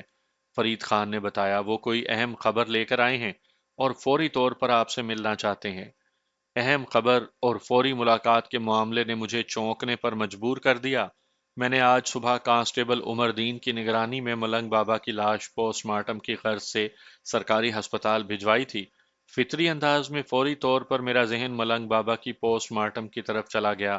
میرے اندازے کے مطابق لاش اور پوسٹ مارٹم کی ابتدائی رپورٹ کل دوپہر کے بعد ملنے کی توقع تھی۔ اس وقت ہسپتال سے کسی کے مجھ سے آ کر ملنے کا ایک ہی مطلب تھا، کوئی سنسنی خیز انکشاف۔ ٹھیک ہے، تم انہیں بٹھاؤ، میں ابھی 5 منٹ میں تیار ہو کر آتا ہوں۔ میں نے احتیاط کے پیش نظر 3 منٹ کے اندر یونیفارم زیب تن کیا اور ٹھیک 5 منٹ کے بعد اپنے کمرے میں موجود تھا اور وہ دونوں میرے روبرو۔ رسمی علیق سلیق کے دوران ہی میں نے ٹٹولتی ہوئی نظروں سے ان دونوں کے چہروں کا جائزہ لیا۔ وہ اندر باہر سے مجھے گھبرائے ہوئے دکھائی دیے۔ کیا بات ہے، اس وقت آپ لوگوں کی آمد کا مقصد؟ ہمیں ہسپتال کے ایڈمنسٹریٹر صاحب نے آپ کے پاس بھیجا ہے، ان میں سے ایک نے سنجیدگی سے بتایا۔ آپ کو اسی وقت ہمارے ساتھ ہسپتال چلنا ہوگا۔ میں نے چونک کر دیکھا اور پوچھا، آخر معاملہ کیا ہے؟ اس ایمرجنسی کی ضرورت؟ اصل معاملہ تو کسی کو پتہ نہیں تھانے دار صاحب، ان میں سے دوسرے نے کہا۔ تھوڑی دیر پہلے ایڈمنسٹریٹر صاحب اور میڈیکل آفیسر میں خفیہ میٹنگ ہوئی، جس کے نتیجے میں ایڈمنسٹریٹر صاحب نے ہمیں آپ کے پاس بھیجا ہے۔ میرے اندر سر اٹھانے والے تجسس نے پوچھا، کیا یہ معاملہ اس ملنگ بابا سے متعلق ہے جس کی لاش کو آج صبح میں نے پوسٹ مارٹم کے لیے بھیجا تھا؟ آپ کا اندازہ درست ہے جناب، لیکن اس سلسلے میں تفصیلات کیا ہیں یہ کوئی نہیں جانتا۔ وہ دونوں اتنی بڑی اور پر اسرار خبر لے کر آئے تھے کہ میرے تن بدن میں ایک سنسنی سی پھیل گئی۔ میں نے کانسٹیبل فرید خان کو ساتھ لیا اور اسی وقت ہسپتال سے آنے والوں کے ہمراہ تانگے میں سوار ہو کر تھانے سے روانہ ہو گیا۔ ٹھیک آدھے گھنٹے کے بعد میں ہسپتال کے ایڈمنسٹریٹر اور میڈیکو لیگل آفیسر کے ساتھ ایک کمرے میں تھا۔ اس کمرے میں ہم تینوں کے سوا اور کوئی نہیں تھا۔ رسمی الیک سلیک کے بعد ایڈمنسٹریٹر نے مجھے کہا، سوری ملک صاحب، آپ نے صبح جس ملنگ کی لاش بھیجی تھی اس کا پوسٹ مارٹم نہیں ہو سکتا۔ پوسٹ مارٹم نہیں ہو سکتا؟ میں اچھل پڑا، مطلب آپ کا؟ تھانے دار صاحب، آپ اچھی طرح جانتے ہیں پوسٹ مارٹم صرف ڈیڈ باڈی کا کیا جاتا ہے۔ تو میری حیرت دو چند ہو گئی۔ جناب، اس ملنگ بابا کی موت واقعہ نہیں ہوئی، ایڈمنسٹریٹر نے کہا۔ اس کے ماہرانہ معائنے سے پتہ چلا ہے کہ وہ زہریلی خوراک کے زیر اثر گہری بے ہوشی میں چلا گیا تھا۔ اس کے جسم کو دیکھ کر بظاہر ایسا ہی لگتا تھا کہ وہ اب اس دنیا میں باقی نہیں رہا، لیکن حقیقت یہ ہے کہ وہ زندہ ہے۔ میں ہکا بکا باری باری ان دونوں کے چہرے دیکھنے لگا۔ میڈیکو لیگل آفیسر تفصیلات سے آگاہ کرتے ہوئے بولا، ہمارے پاس جو ڈیڈ باڈیز لائی جاتی ہیں ان کا پوسٹ مارٹم شروع کرنے سے پہلے ہم چند ایک حساس نوعیت کے ٹیسٹ کرتے ہیں، جس کے نتیجے میں یہ بات یقینی ہو جاتی ہے کہ وہ شخص 101% زندوں میں شمار کیے جانے کے قابل نہیں۔ ایسے ہی ایک ٹیسٹ سے پتہ چلا کہ ملنگ بابا میں زندگی کی رمق باقی ہے۔ یہ ایک حیرت انگیز انکشاف تھا۔ اس انکشاف کے بعد میں نے پوسٹ مارٹم کے عمل کو شروع ہونے سے پہلے ہی رکوا دیا اور متعلقہ عملے کو فوری ہدایت کی کہ وہ ملنگ بابا کو گہری بے ہوشی کے عالم سے ہوش میں لانے کی سر توڑ کوششیں شروع کر دیں۔ ان کوششوں کا کوئی مثبت نتیجہ برآمد ہوا؟ میڈیکو لیگل آفیسر کے خاموش ہوتے ہی میں نے سرسراتی ہوئی آواز میں سوال کیا۔ وہ اسبات میں گردن ہلاتے ہوئے بولا، جی ہاں، ہم نے ملنگ بابا کے معدے کو زہریلی خوراک سے پاک کر دیا ہے۔ اس زہر نے خون میں شامل ہو کر جو کارنامے دکھائے ہیں ان کے تاثرات کو زائل کرنے کی پوری کوشش کی جا رہی ہے۔ ملنگ بابا خطرے کے زون سے تو باہر نکل آیا ہے، مگر ابھی حواس میں نہیں آ سکا۔ وہ گہری نیند میں ہے۔ امید ہے کل صبح یا پھر دوپہر تک وہ مکمل ہوش و حواس میں آ جائے گا۔ اس کی بے ہوشی اور گہری نیند میں ان ادویات کا بھی ہاتھ ہے جو زہر کے تریاق کے طور پر ملنگ بابا کے جسم میں انجیکٹ کی گئی ہیں۔ کیا میں ابھی ملنگ بابا کو دیکھ سکتا ہوں؟ بے ساختہ میرے منہ سے نکلا۔ کیوں نہیں ملک صاحب؟ ملنگ بابا، آپ کا کیس ہے، آپ کو ملاقات سے روکا تو نہیں جا سکتا نا؟ ویسے کیا آپ کو ملنگ بابا کے زندہ بچ جانے سے خوشی نہیں ہوئی؟ یہ بھی بھلا کوئی پوچھنے والی بات ہے جناب۔ ملنگ بابا کے زندہ بچ جانے سے تو یہ کیس حل کرنا بہت آسان ہو جائے گا۔ اب تک اس سلسلے میں کوئی پیش رفت ہوئی ہے؟ کوئی خاص نہیں، میں نے گول مول جواب دیا۔ آخر آپ پولیس والے ہیں نا؟ کیا مطلب؟ میں نے الجھن زدہ انداز میں پوچھا۔ مطلب یہ کہ ہم سے ایک ایک بات کریت کریت کر پوچھ لیں گے اور جب ہم آپ کی تفتیش سے متعلق کوئی سوال کریں تو بڑا ڈپلومیٹک جواب ملتا ہے کہ نہیں، ایسی کوئی بات نہیں جناب۔ یہ حقیقت ہے کہ ملنگ بابا کی زہر خورانی کے سلسلے میں ابھی تک کوئی سراغ یا سرا تلاش نہیں کر سکا۔ آپ بادشاہ ہیں ملک صاحب، جیسے آپ کی مرضی۔ آئیں میں آپ کو ملنگ بابا کے پاس لیے چلتا ہوں۔ میں نے بحث کا کوئی نیا در کھولنے کے بجائے خاموشی اختیار کی اور ان دونوں اصحاب کے ہمراہ اس کمرے میں پہنچ گیا جہاں ملنگ بابا کو انڈر ایمرجنسی ٹریٹمنٹ رکھا گیا تھا۔ وہ ہسپتال کے بستر پر چت لیٹا تھا، اس کی آنکھیں بند اور بدن ساکت تھا۔ ایک بازو کی نس میں گلوکوز کی ڈرپ لگی ہوئی تھی۔ کچھ دوسرے میڈیکل آلات اور نلکیاں بھی اس کے جسم پر نظر آتی تھیں۔ اس کے چہرے کو دیکھ کر زندگی کے آثار تو نظر آتے تھے، تاہم وہ بات چیت اور استفسار کی منازل سے سینکڑوں میل دور تھا۔ میں نے اس کی نبض ٹٹولی تو وہ بڑی دھیمی رفتار سے چل رہی تھی۔ خوشی اور اطمینان کی بات یہ تھی کہ ملنگ بابا زندہ تھا، جس کا واضح مطلب یہ تھا کہ مکمل طور پر ہوش میں آنے کے بعد اس کی زبان سے سنسنی خیز انکشافات کی توقع کی جا سکتی تھی۔ ڈاکٹر کا دعویٰ یہ تھا کہ وہ کل صبح یا زیادہ سے زیادہ دوپہر تک ہوش میں آ جائے گا، لہٰذا اس کے ہوش میں آنے تک انتظار کرنے کے سوا اور کوئی چارہ کار نہیں تھا۔ اس کو دیکھنے کے بعد میں پھر ایڈمنسٹریٹر کے کمرے میں آ بیٹھا۔ ایڈمنسٹریٹر نے مجھ سے پوچھا، ملک صاحب آپ کیا کہتے ہیں؟ میں نے باری باری ان دونوں کے چہروں کا بغور جائزہ لیا، پھر کہا، یہ بڑی خوشی کی بات ہے کہ ملنگ بابا زہر خورانی کے باوجود زندہ سلامت ہے۔ میری آپ سے ایک چھوٹی سی درخواست ہے۔ درخواست نہیں جناب، آپ حکم کریں۔ ایڈمنسٹریٹر بولا، ہم تو ہر وقت قانون سے تعاون کے لیے تیار ہیں۔ جیسا کہ اس امر میں کسی شک و شبے کی گنجائش نہیں، ملنگ بابا کو ایک سوچی سمجھی سازش کے تحت موت کے گھاٹ اتارنے کی کوشش کی گئی تھی۔ یہ تو ملنگ بابا کی خوش قسمتی اور آپ لوگوں کی کارکردگی ہے کہ وہ زندہ بچ گیا۔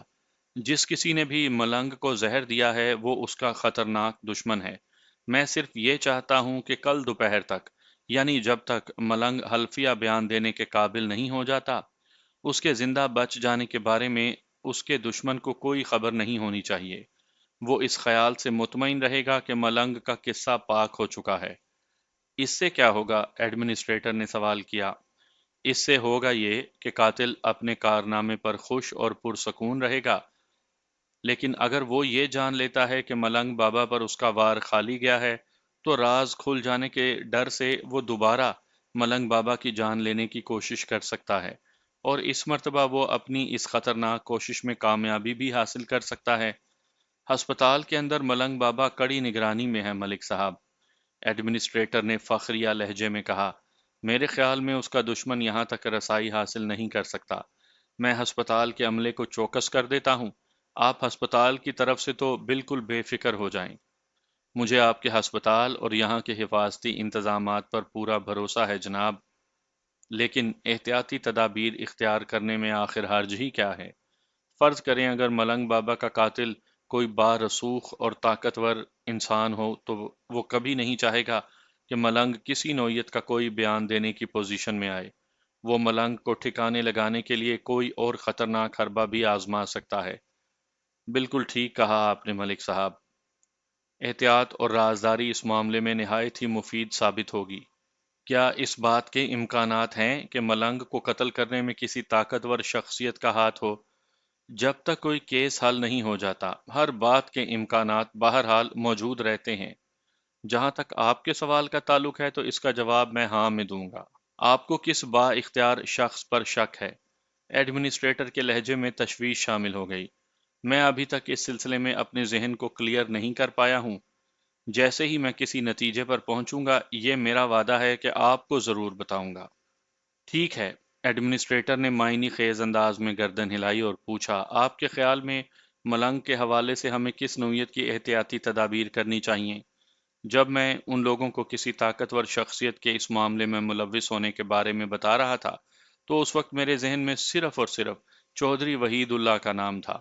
اگرچہ چودھری نے اپنے کردار اور رویے سے یہ ثابت کر دیا تھا کہ وہ ملنگ بابا کا سچا خیر خواہ ہے، ملنگ کے قتل کی کوشش میں اس کا ہاتھ ہرگز ہرگز نہیں ہو سکتا۔ تاہم تفتیش کا ایک بنیادی اصول یہ ہے کہ کبھی کسی صورتحال سے مطمئن نہ ہوں۔ شک کی عادت جلد یا بدیر بہت سارے سربستہ رازوں کو کھول کر رکھ دیتی ہے، لہٰذا میں چودھری کی ذات کو کسی بھی قیمت پر نظر انداز نہیں کر سکتا تھا۔ ایڈمنسٹریٹر کے سوال کے جواب میں نے کہا، اول تو یہ خبر ہسپتال کی چار دیواری کے اندر قید رہنی چاہیے کہ ملنگ بابا موت کے جبڑوں سے نکل کر زندگی کی گود میں آ چکا ہے۔ دوم، اس کی بحالی صحت کی کوشش کی طرف سے کسی قسم کی کوتاہی نہیں ہونی چاہیے۔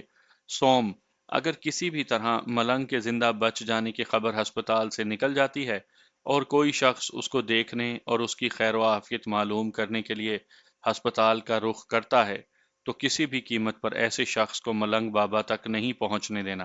میں کل کسی وقت چکر لگاؤں گا۔ امید ہے اس وقت تک ملنگ بابا کو ہوش آ چکا ہوگا، پھر میں اس کا تفصیلی بیان قلم بند کروں گا۔ ٹھیک ہے ملک صاحب، ایڈمنسٹریٹر نے سنجیدگی سے کہا، ہم آپ کی ہدایت پر پوری طرح عمل کریں گے، آپ بالکل بے فکر ہو جائیں۔ میں بے فکر ہو کر اٹھا اور باری باری ان سے مصافحہ کرنے کے بعد ہسپتال سے نکل آیا۔ جب میں اور کانسٹیبل فرید خان ہسپتال سے گیٹ سے باہر نکل رہے تھے تو اسی وقت گیٹ کے سامنے ایک سجا سجایا تانگا آ کر رکا۔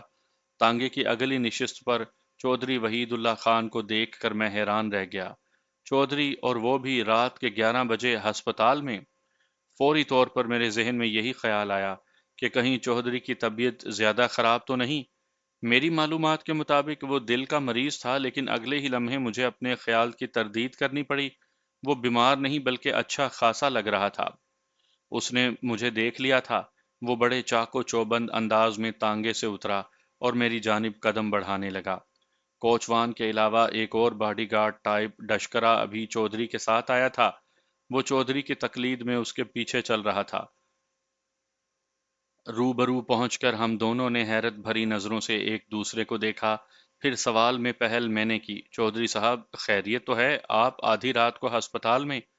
سچی بات تو یہ کہ موجودہ صورتحال میں میرے ذہن میں فوری طور پر یہی شک ابھرا تھا کہ کسی طرح چودھری کو ملنگ بابا کے زندہ بچ جانے کی اطلاع مل گئی ہے اور وہ اس کی خبر لینے دوڑا دوڑا ہسپتال پہنچا ہے۔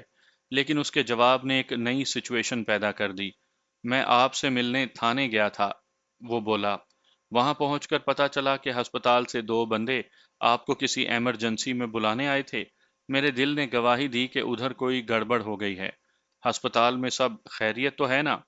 اس کے استفسار میں بڑی کرید تھی۔ میں پوچھے بنا نہ رہ سکا، آپ کے خیال میں یہاں ہسپتال میں کس قسم کی گڑبڑ ہو سکتی ہے؟ سوال کرنے کے دوران میں مسلسل چودھری کی آنکھوں میں دیکھ رہا تھا۔ وہ لکنت زدہ انداز میں بولا، میرا مطلب ہے آپ اگر اتنی رات کو یہاں آئے ہیں تو کوئی خاص بات ہی ہوگی نا؟ خاص بات اور گڑبڑ میں بہت فرق ہوتا ہے چودھری صاحب، میں نے اس کی آنکھوں میں گھورتے ہوئے کہا۔ مجھے تو ہسپتال کے ایڈمنسٹریٹر صاحب نے ملنگ بابا کے پوسٹ مارٹم کے حوالے سے ایک اہم مشورہ کرنے کے لیے بلایا تھا۔ کیا ہوا؟ پوسٹ مارٹم کے سلسلے میں کیسا مشورہ؟ اس کا انداز لمحہ با لمحہ میرے شک میں اضافہ کر رہا تھا۔ میں نے اسے چکر دینے کے لیے ایک فرضی اور غیر متعلق بات کہہ دی۔ یہ آئیڈیا فوری طور پر میرے ذہن میں آیا تھا۔ چودھری صاحب، بات دراصل یہ ہے کہ میڈیکو لیگل آفیسر کو پتہ چل گیا ہے کہ ملنگ بابا کے معدے میں جو زہر پہنچا ہے وہ کسی میٹھے کھانے یعنی سویٹ ڈش کے ذریعے دیا گیا ہے۔ اس کے ساتھ ساتھ میں نے اس کے چہرے کے تاثرات کا جائزہ لیا۔ اور وہاں مجھے ایک طوفان سا امڑتا دکھائی دیا جو اس کے اندرونی جذبات اور ہیجان کی عکاسی کرتا تھا۔ اپنی بات مکمل کرتے ہوئے میں نے اس سے پوچھ لیا، اب آپ فرمائیں کہ آدھی رات کو مجھ سے ملنے کے لیے تھانے کیوں گئے تھے جبکہ آپ دل کے مریض بھی ہیں؟ میں توقع کر رہا تھا کہ وہ اس سلسلے میں کوئی لنگڑی تعویل پیش کرے گا، لیکن اس وقت میری حیرت کی کوئی انتہا نہ رہی جب اس نے میرے سوال کو سنا انسنا کرتے ہوئے اضطراری انداز میں کہا، اس کا مطلب ہے رمزو کا شک بالکل درست ہے۔ رمزو کا شک؟ میں الجھن زدہ نظروں سے چودھری کو دیکھنے لگا۔ نہیں، میں جس مقصد سے آیا تھا وہ پورا ہو چکا، میں نے ذو معنی انداز میں کہا، پھر پوچھا، آپ کو کوئی کام ہے یہاں؟ بالکل نہیں، اس نے پوری قطعیت سے نفی میں گردن ہلائی۔ مجھے تو صرف آپ سے کام ہے جناب، آپ ہی کو ڈھونڈتا ہوا میں تھانے سے یہاں پہنچا ہوں۔ آپ آئیں میرے ساتھ، ہمیں فوراً صورت نگر پہنچنا ہے۔ میرا خیال ہے میں نے ملنگ بابا کے قاتل کا سراغ لگا لیا ہے۔ چودھری وحید اللہ کو ابھی تک یہ معلوم نہیں تھا کہ ملنگ بابا موت کے جبڑوں میں سے زندہ سلامت نکل آیا ہے، اسی لیے وہ اس کے قاتل کا تذکرہ کر رہا تھا۔ تاہم پچھلے 5 منٹ میں اس نے جو بے ربط گفتگو کی وہ پے در پے سنگین انکشافات کی حیثیت رکھتی تھی۔ میں اس کے ساتھ چلتے چلتے تانگے پر سوار ہو گیا۔ ہم دونوں تانگے کی اگلی نشست پر بیٹھے، جبکہ کانسٹیبل فرید خان چودھری کے باڈی گارڈ کے ساتھ عقبی نشست پر۔ کوچوان نے جیسے ہی تانگے کو حرکت دی، میں نے پوچھا، چودھری صاحب، ابھی ابھی آپ نے جو سنسنی خیز باتیں کی ہیں وہ میری عقل میں نہیں بیٹھ سکیں۔ یہ بتائیں کہ رمزو کا کون سا شک درست نکلا ہے اور آپ نے ملنگ بابا کے قاتل کی حیثیت سے کس شخص کا سراغ لگایا ہے؟ ویسے ایک بات تھی کہ چودھری نے مجھ سے ملنے کے بعد ہسپتال کا رخ نہ کر کے یہ بات تو ثابت کر دی تھی کہ وہ ملنگ بابا کے زندہ بچ جانے کے بارے میں کچھ نہیں جانتا۔ اگر وہ ملنگ بابا کی وجہ سے ہسپتال آیا ہوتا تو اسے دیکھے بغیر وہ واپس جانے کے بارے میں سوچ بھی نہیں سکتا تھا، جس سے یہ امر بھی پایا ثبوت کو پہنچتا تھا کہ ملنگ بابا کو زہر خورانی میں وہ کسی بھی حوالے سے اور کسی بھی سطح پر ملوث نہیں تھا۔ اب اس واقعے کے بعد اس کی طرف سے میرا دل اور ذہن بالکل صاف ہو گیا۔ ملک صاحب، رمزو نے مجھے بتایا ہے کہ نصیبہ بی بی پچھلے 3 4 دن سے ملنگ بابا کے لیے میٹھا بنا کر لے جاتی رہی ہے، اور وہ بھی رات کے کھانے کے بعد۔ نصیبہ بی بی؟ میں نے پوچھا، یہ نصیبہ بی بی کون ہے؟ یہ صورت نگر ہی میں اپنے بھائی کے ساتھ رہتی ہے، چودھری نے بتایا۔ اس کا بھائی غفور احمد صورت نگر میں کپڑے اور جوتے کی دکان کرتا ہے۔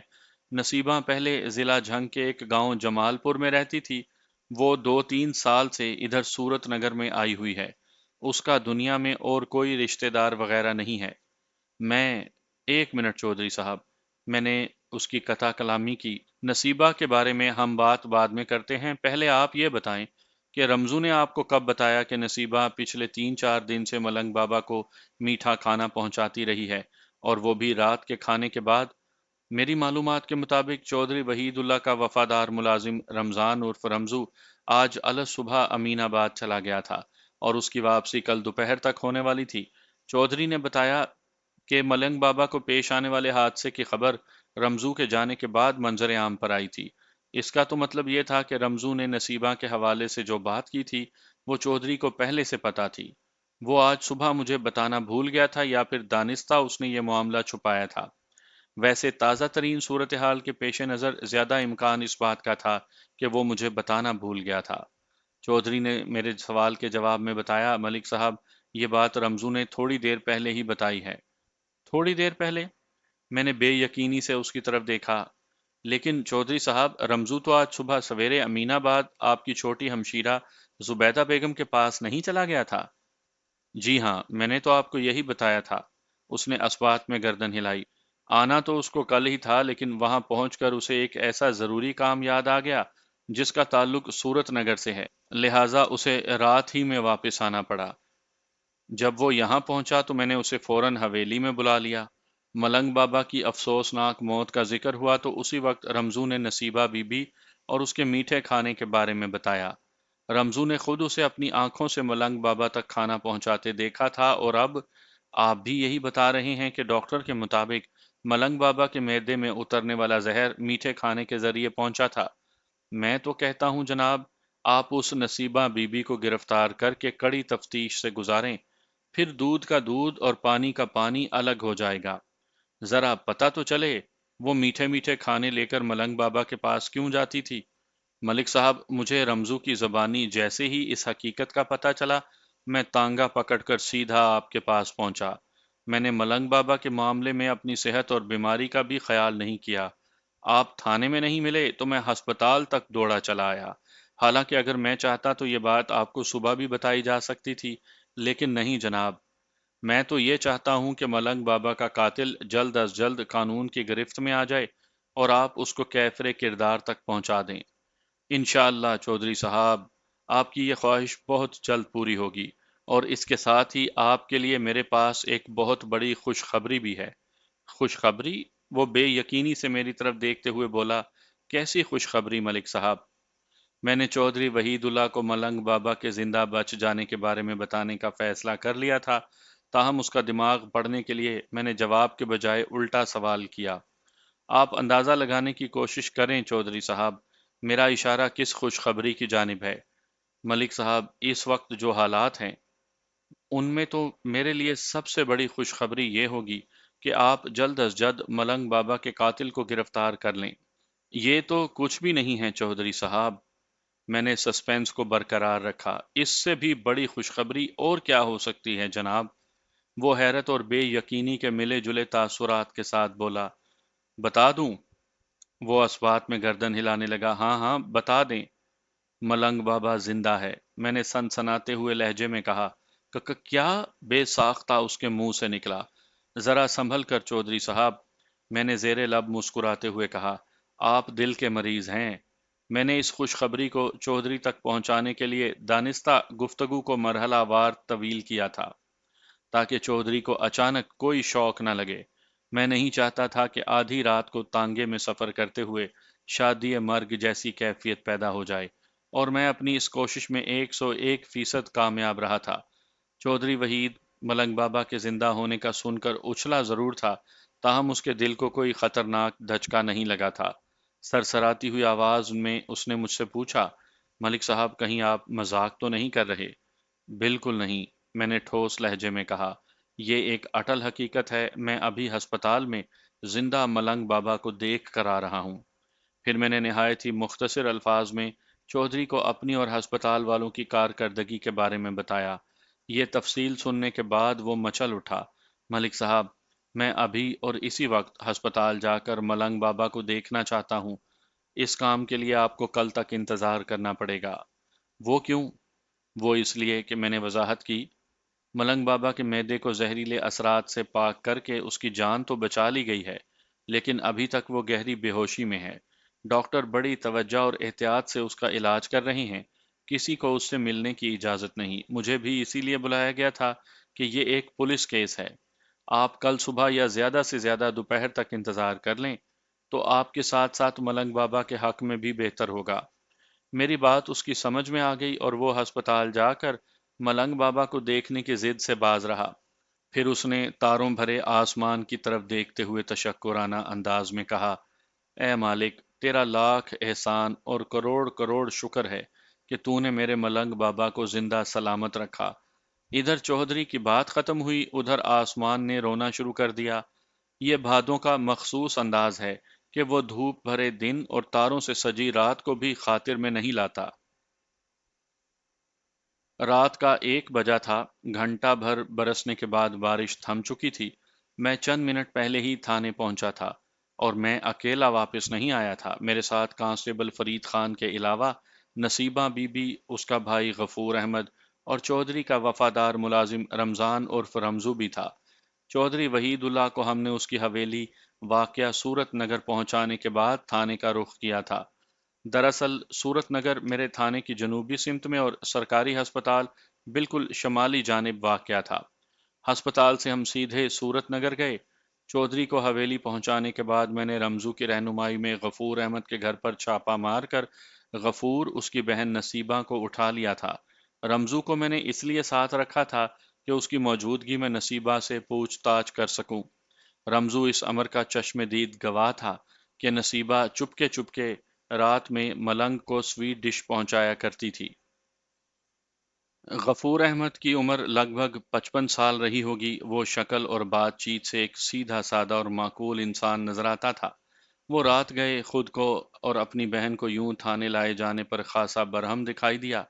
میں دراصل صرف نصیبہ کو اپنے ساتھ لانا چاہتا تھا، لیکن غفور بھی چلا آیا تھا۔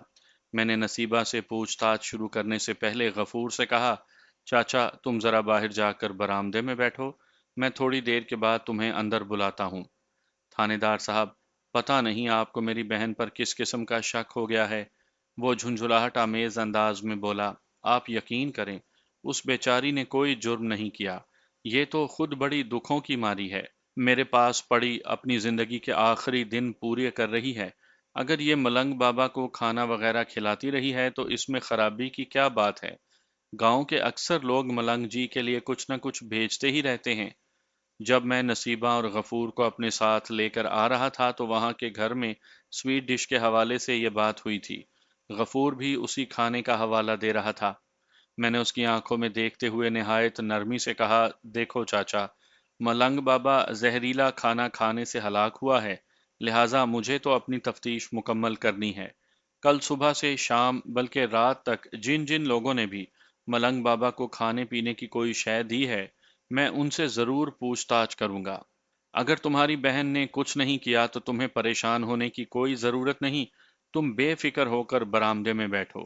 وہ بادل نخواستہ میرے کمرے سے نکل گیا۔ میں نصیبہ کی جانب متوجہ ہوا اور اس کی آنکھوں میں دیکھتے ہوئے سوال کیا، شرافت سے سچ بولنے کا ارادہ ہے یا مجھے سختی پر مجبور کرو گی؟ اس کے چہرے پر ایک رنگ سا آ کر گزر گیا۔ وہ گھبرائے ہوئے لہجے میں بولی، تھانے دار جی، میں نے کچھ نہیں کیا، مجھے معاف کر دیں، میں یہاں سے جانا چاہتی ہوں۔ جب تم نے کچھ نہیں کیا تو پھر معافی کس چیز کے لیے مانگ رہی ہو؟ میں نے ٹٹولتی ہوئی نظر سے دیکھا، اور یہ تمہارا رنگ کیوں اڑا اڑا سا ہے؟ میں نصیبہ بی بی کی عمر 50 کے آس پاس رہی ہوگی۔ وہ عام سی شکل کی مالک ایک گھریلو عورت تھی۔ جب سے میں اس سے ملا تھا میں نے اس کے رویے اور انداز میں ایک عجیب سا کھچاؤ، ایک نامعلوم سی ہچکچاہٹ اور ایک شک میں مبتلا کر دینے والا گریز نوٹ کیا تھا۔ یہ تمام تر کیفیت مجھے اس کے بارے میں سنجیدگی سے غور کرنے کی دعوت دیتی تھی۔ میرے استفسار کے جواب میں اس نے کہا، جناب آپ یقین کریں، ملنگ بابا کے قتل میں میرا کوئی ہاتھ نہیں۔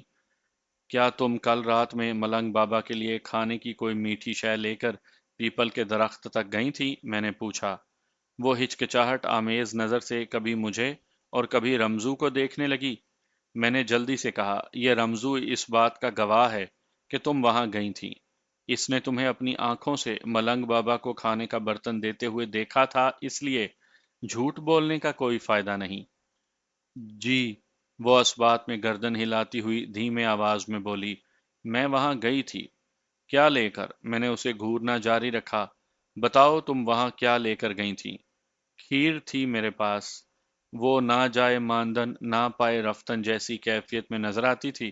ملنگ بابا کو کھیر بہت پسند تھی۔ برتن میں کھیر تھی اور کھیر میں زہر۔ میں نے زہر خند لہجے میں کہا، ہے نا؟ نہیں، اس نے نفی میں گردن ہلائی اور سراسیما نظر سے مجھے دیکھنے لگی۔ میں نے ملنگ بابا کو زہر نہیں دیا، اس کی موت میں میرا کوئی ہاتھ نہیں، آپ چاہیں تو مجھ سے بڑی قسم لے لیں۔ اس کی موت میں نے اسی کے کہے ہوئے الفاظ کو طنزیہ انداز میں دہرایا، یعنی ملنگ بابا کے لیے تمہارے دل اور زبان میں اتنا احترام بھی نہیں کہ ان کی موت میں کہہ سکو، اور ہاں نصیبہ بی بی، یہ بات اچھی طرح ذہن میں بٹھا لو کہ قانون کے سامنے چھوٹی بڑی قسمیں کھانے سے کام نہیں چلتا۔ یہاں ہر معاملے کو اپنے عمل سے اور ٹھوس ثبوت کے ساتھ ثابت کرنا پڑتا ہے۔ کچھ سمجھ میں آیا کہ نہیں؟ اس نے کوئی جواب نہیں دیا، خوفزدہ نظروں سے مجھے دیکھتی چلی گئی۔ میں نے کہا کہ ملنگ بابا کے پوسٹ مارٹم سے پتہ چلا ہے کہ اسے کسی میٹھے کھانے میں زہر ملا کر کھلایا گیا ہے۔ سچ سچ بتا دو، حقیقت کیا ہے؟ تم عورت ذات ہو، مجھے سختی پر مجبور نہ کرو۔ تم پولیس کی کڑی تفتیش کے سامنے ٹک نہیں سکو گی۔ تم سوچ بھی نہیں سکتی ہو کہ مجرم کی زبان کھلوانے کے لیے ہم کیا کیا طریقے اختیار کرتے ہیں۔ اگر تم اپنی بچت چاہتی ہو تو قانون کے ساتھ تعاون کرو۔ اگر میرے ساتھ بھرپور تعاون کرو گی تو میں وعدہ کرتا ہوں کہ تمہیں خاص رعایت دلواؤں گا۔ بصورت دیگر تم سیدھی جیل جاؤ گی، اور یہ بھی ہو سکتا ہے کہ عدالت پھانسی کی سزا سنا دے۔ میری اس نفسیاتی دھمکی کا اس پر خاطر خواہ اثر ہوا۔ وہ اچانک پھٹ پڑی۔ اس نے میری منت خوشامد کی اور نہ ہی کوئی رعایت حاصل کرنے کے لیے کوئی التجا کی۔ احتجاجی لہجے میں اس نے کہا، تھانے دار صاحب، مجھے اس بات کی قطعاً کوئی پرواہ نہیں کہ عدالت اس جرم پر مجھے کیا سزا سناتی ہے۔ میرا ضمیر مطمئن ہے کہ میں نے جو کچھ کیا وہ فیصلہ بالکل درست تھا۔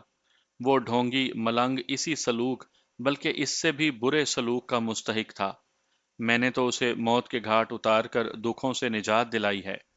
یہ گویا نصیبہ کے جرم کا اقرار تھا۔ میں نے فی الحال اسے یہ بتانا ضروری نہیں سمجھا کہ اس بدبخت نے جسے موت کے منہ میں دھکیلا تھا وہ تو زندہ سلامت تھا۔ مجھے اس سٹوری سے بڑی دلچسپی تھی جس کی روح سے نصیبہ نے یہ خطرناک کوشش کی تھی، اور یہ دلچسپ سٹوری میں نصیبہ کی زبان سے سننا چاہتا تھا۔ میں نے رمضان عرف رمزو سے کہا، تم اپنے گاؤں واپس جا سکتے ہو، اب یہاں پر تمہاری ضرورت نہیں۔ چودھری صاحب سے کہنا کہ کام ہو گیا ہے، باقی باتیں کل دن میں ہوں گی۔ میں نے لفظ کام پر خصوصی زور دیا تھا، جس کا واضح مطلب یہی تھا کہ نصیبہ نے اقبال جرم کر لیا ہے۔ اس نے مجھے سلام کیا اور کمرے سے نکل گیا۔ باہر اس کا تانگا موجود تھا، لہٰذا رات کی اختتامی گھڑیوں میں رمزو کو تھانے سے صورت نگر تک سفر کرنے میں کسی دقت کا سامنا نہیں تھا۔ اس کے بعد میں نے نصیبہ کے بھائی غفور احمد کو اپنے کمرے میں بلا لیا تاکہ باقی کی پوچھ تاچھ اس کے سامنے ہی ہو۔ ایک مرتبہ پھر میں نصیبہ کی طرف متوجہ ہوا اور اس کی آنکھوں میں دیکھتے ہوئے پوچھا، تم اس بات کا اقرار کرتی ہو کہ ملنگ بابا کو زہریلی کھیر کھلا کر تم نے موت کے گھاٹ اتارا ہے؟ ہاں، میں اقرار کرتی ہوں، وہ بڑی بہادری سے بولی۔ غفور نے چونک کر اس کی طرف دیکھا اور سرسراتی ہوئی آواز میں بولا، نصیبہ، یہ تم کیا کہہ رہی ہو؟ میں نے غفور کو اسی مقصد کے لیے کمرے کے اندر بلایا تھا کہ وہ بھی اپنی بہن کے کارنامے سے واقف ہو جائے۔ بھائی غفور، یہ سچ ہے کہ ملنگ بابا کو میں نے ہی قتل کیا ہے، نصیبہ نے اٹل لہجے میں کہا۔ لیکن اس نے تمہارا کیا بگاڑا تھا؟ غفور ہکا بکا رہ گیا۔ غفور، میں نے تنبیہی لہجے میں اسے پکارا، تھانے دار تم ہو یا میں؟ جی، میں اب بالکل چپ رہوں گا، وہ فرما برداری سے بولا۔ چپ اختیار کرنا ہی تمہارے لیے مفید ہے غفور، میں نے ڈرانے والے انداز میں کہا، ورنہ شریک جرم ٹھہرا کر میں تمہیں بھی جیل بھجوا دوں گا۔ میں نے دوبارہ نصیبہ کی طرف متوجہ ہوتے ہوئے پوچھا، تم نے ملنگ بابا کو کیوں قتل کیا؟ وہ مردود اسی لائق تھا، وہ نفرت آمیز لہجے میں بولی۔ میں نے سوال کیا، ملنگ نے تمہیں ایسا کون سا نقصان پہنچایا تھا جو تم اس کی جان کی دشمن بن گئی؟ نقصان؟ وہ تلخی سے بولی۔ کوئی ایک نقصان ہو تو بتاؤں؟ اس منحوس نے تو میری زندگی اجاڑ کر رکھ دی تھی۔ غفور بے یقینی سے اپنی بہن کو دیکھتا چلا گیا۔ میں نے نصیبہ سے پوچھا، تفصیل سناؤ، میں حقیقت جاننا چاہتا ہوں۔ جناب، یہ ایک بڑی لمبی کہانی ہے، وہ بھائی کی طرف سے نگاہ چراتے ہوئے بولی۔ میں لمبی چوڑی کہانی سننے کا عادی ہوں نصیبہ، میں نے اس کی آنکھوں میں دیکھتے ہوئے کہا۔ اگر تم غفور کی وجہ سے کچھ کہنے میں ہچکچا رہی ہو تو میں اسے باہر بھیج دیتا ہوں۔ آپ غلط سمجھ رہے ہیں تھانے دار صاحب، وہ اعتماد سے بولی۔ میں نے ایسا کچھ نہیں کیا کہ بھائی غفور کے سامنے کوئی ہچکچاہٹ یا شرمندگی محسوس ہو۔ تو پھر شروع ہو جاؤ، میں پوری توجہ سے تمہاری بات سن رہا ہوں، میں نے کہا، اور وہ شروع ہو گئی۔ یہ کوئی 4 سال پہلے کی بات ہے، جب نصیبہ لائل پور یعنی موجودہ فیصل آباد کے گاؤں صورت نگر میں آ کر آباد نہیں ہوئی تھی۔ وہ اپنے گھر اپنے گاؤں میں رہتی تھی۔ اس کا گاؤں جمال پور ضلع جھنگ میں واقع تھا۔ وہ اپنی اکلوتی بیٹی فرحت کے ساتھ ہنسی خوشی زندگی بسر کر رہی تھی کہ ایک روز سب کچھ بدل کر رہ گیا۔ نصیبہ کو پتا چلا کہ فرحت کو گاؤں کے ایک گبرو سے محبت ہو گئی ہے۔ شکیل نامی وہ لڑکا بھی فرحت کو بے پناہ چاہتا تھا۔ جلد ہی ان دونوں کی محبت کے چرچے پورے جمال پور میں پھیلنے لگے۔ شکیل بڑا سمجھدار اور لائق لڑکا تھا، لہٰذا نصیبہ کو فرحت کی محبت پر کوئی اعتراض نہ ہوا۔ ہر ماں کی خواہش ہوتی ہے کہ اس کی بیٹی کو سلجھا ہوا شوہر ملے۔ نصیبہ بھی یہی چاہتی تھی کہ شکیل اور فرحت کی جلد از جلد شادی ہو جائے۔ دونوں گھروں کی جانب سے رشتے کی بات خاصی آگے بھی بڑھی، لیکن باقاعدہ منگنی سے پہلے ایک نیا طوفان اٹھ کھڑا ہوا، اور یہ طوفان جمیل کی وجہ سے آیا تھا۔ جمیل بھی جمال پور ہی کا رہنے والا اور شکیل کا گہرا دوست بھی تھا۔ دونوں میں اتنی مضبوط یاری تھی کہ لوگ ان کی دوستی کی مثالیں دیتے تھے۔ گاؤں کا بچہ بچہ مانتا تھا کہ دنیا چاہے ادھر کی ادھر ہو جائے، لیکن شکیل اور جمیل کے تعلقات میں فرق نہیں آ سکتا۔ اور طوفان یہ اٹھا تھا کہ ان دونوں کے بیچ فرحت ایک آزمائش کی صورت اختیار کر گئی تھی۔ اچانک جمیل کو بھی فرحت سے طوفانی محبت ہو گئی تھی۔ شکیل نے جمیل کو ہر ممکن طریقے سے سمجھانے کی کوشش کی، لیکن وہ کچھ بھی سمجھنے کے لیے تیار نہیں تھا۔ اس کی بس ایک ہی ضد تھی کہ ہر قیمت پر اسے فرحت چاہیے، اور دلچسپ بات یہ تھی کہ فرحت جمیل کو بالکل پسند نہیں کرتی تھی۔ مطلب یہ کہ جمیل اسے شکیل کے دوست کی حیثیت سے تو قبول تھا، لیکن وہ اس سے محبت نہیں کر سکتی تھی۔ اس کی محبت کا مرکز و محور صرف اور صرف شکیل ہی تھا۔ فرحت کی شکیل کے لیے دیوانگی کو دیکھ کر جمیل کو بہت غصہ آتا تھا۔ ایک روز اس نے شکایت بھرے انداز میں کہا، یار شکیل، تم دوستی کی خاطر میرا یہ چھوٹا سا کام نہیں کر سکتے؟ یار جمیل، میں تو تمہاری خاطر اپنی جان بھی دے سکتا ہوں۔ شکیل نے گہری سنجیدگی سے کہا، تم کون سے چھوٹے کام کی بات کر رہے ہو؟ مجھے تمہاری جان کی نہیں، تمہاری محبوبہ کی جان کی ضرورت ہے۔ جمیل نے اس کی آنکھوں میں دیکھتے ہوئے خود غرضانہ انداز میں کہا، مطلب؟ شکیل الجھن زدہ نظر سے اسے دیکھنے لگا۔ مطلب بڑا واضح ہے شکیل، شاید تم جانتے بوجھتے ہوئے بھی سمجھنا نہیں چاہتے۔ میں فرحت کو چاہتا ہوں، لیکن وہ تمہیں نہیں چاہتی، شکیل نے دو ٹوک لہجے میں کہا، اور یہ بات تم بھی اچھی طرح جانتے ہو۔ اگر تم دوستی میں قربانی کے لیے تیار ہو جاؤ تو سب ٹھیک ہو سکتا ہے۔ میں قربانی دینے سے پیچھے ہٹنے والا نہیں ہوں جمیل۔ میں تمہاری دوستی پر 10 فرحت نچھاور کر سکتا ہوں۔ شکیل جذباتی ہو گیا، لیکن میں دیکھ اور سمجھ رہا ہوں کہ میری یہ قربانی رائے گاں جائے گی۔ فرحت کے دل میں تمہارے لیے ذرا سی بھی گنجائش نہیں۔ قربانی اگر خدا کو حاضر و ناظر جان کر خلوص نیت سے کی جائے تو کبھی رائے گاں نہیں جاتی، جمیل نے فلسفیانہ انداز میں کہا۔ گویا تم میری نیت پر شک کر رہے ہو؟ شکیل نے گھور کر اس کی طرف دیکھا۔ میں نے کبھی تمہاری نیت پر شک نہیں کیا شکیل، مجھے تمہاری دوستی پر ہمیشہ فخر رہا ہے، جمیل نے ٹھوس لہجے میں کہا، لیکن میں محسوس کر رہا ہوں فرحت ہماری دوستی کے بیچ ایک دراڑ کی طرح پیدا ہو گئی ہے۔ اگر تم نے میرے جذبات کا احساس نہ کیا تو یہ دراڑ ایک روز اتنی بڑھ جائے گی، بس اس سے آگے اور کچھ مت کہنا۔ شکیل اس کی بات مکمل ہونے سے پہلے ہی بول اٹھا، میں تمہاری دوستی کی خاطر فرحت سے دستبردار ہونے کو تیار ہوں۔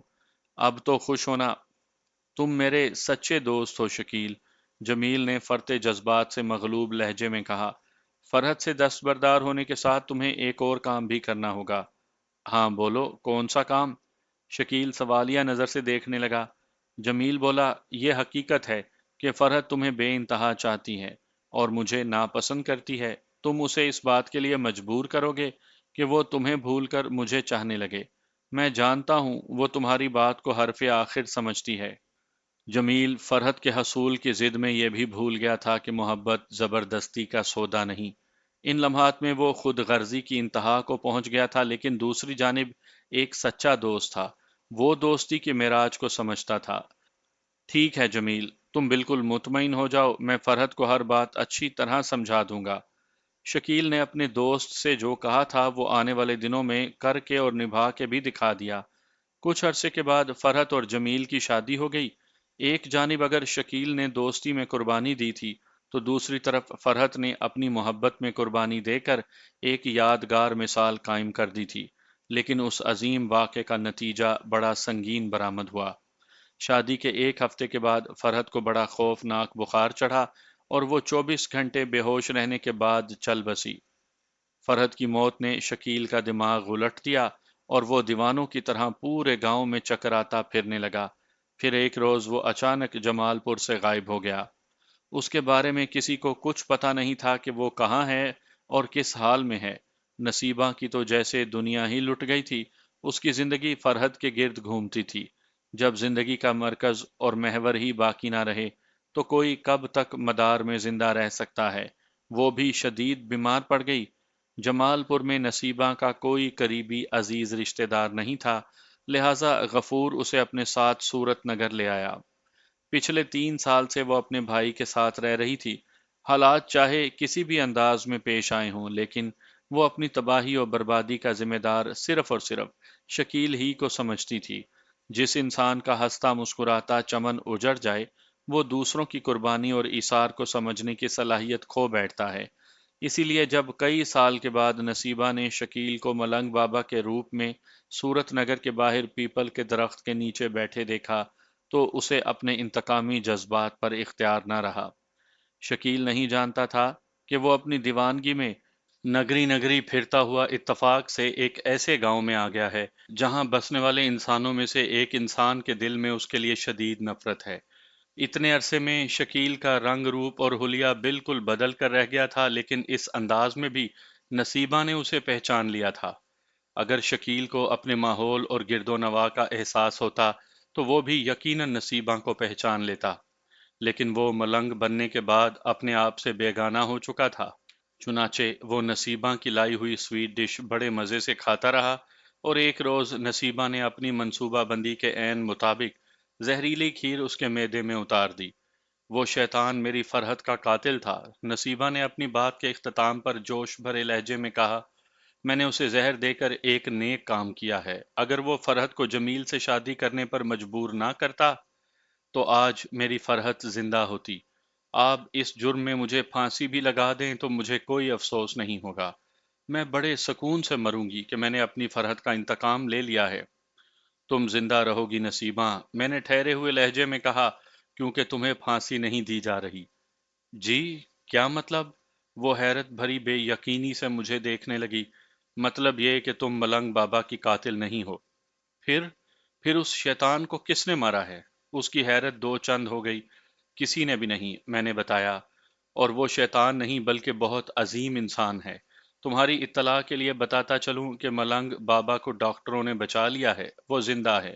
نصیبہ کا منہ حیرت سے کھل گیا۔ یہ یہ آپ کیا کہہ رہے ہیں؟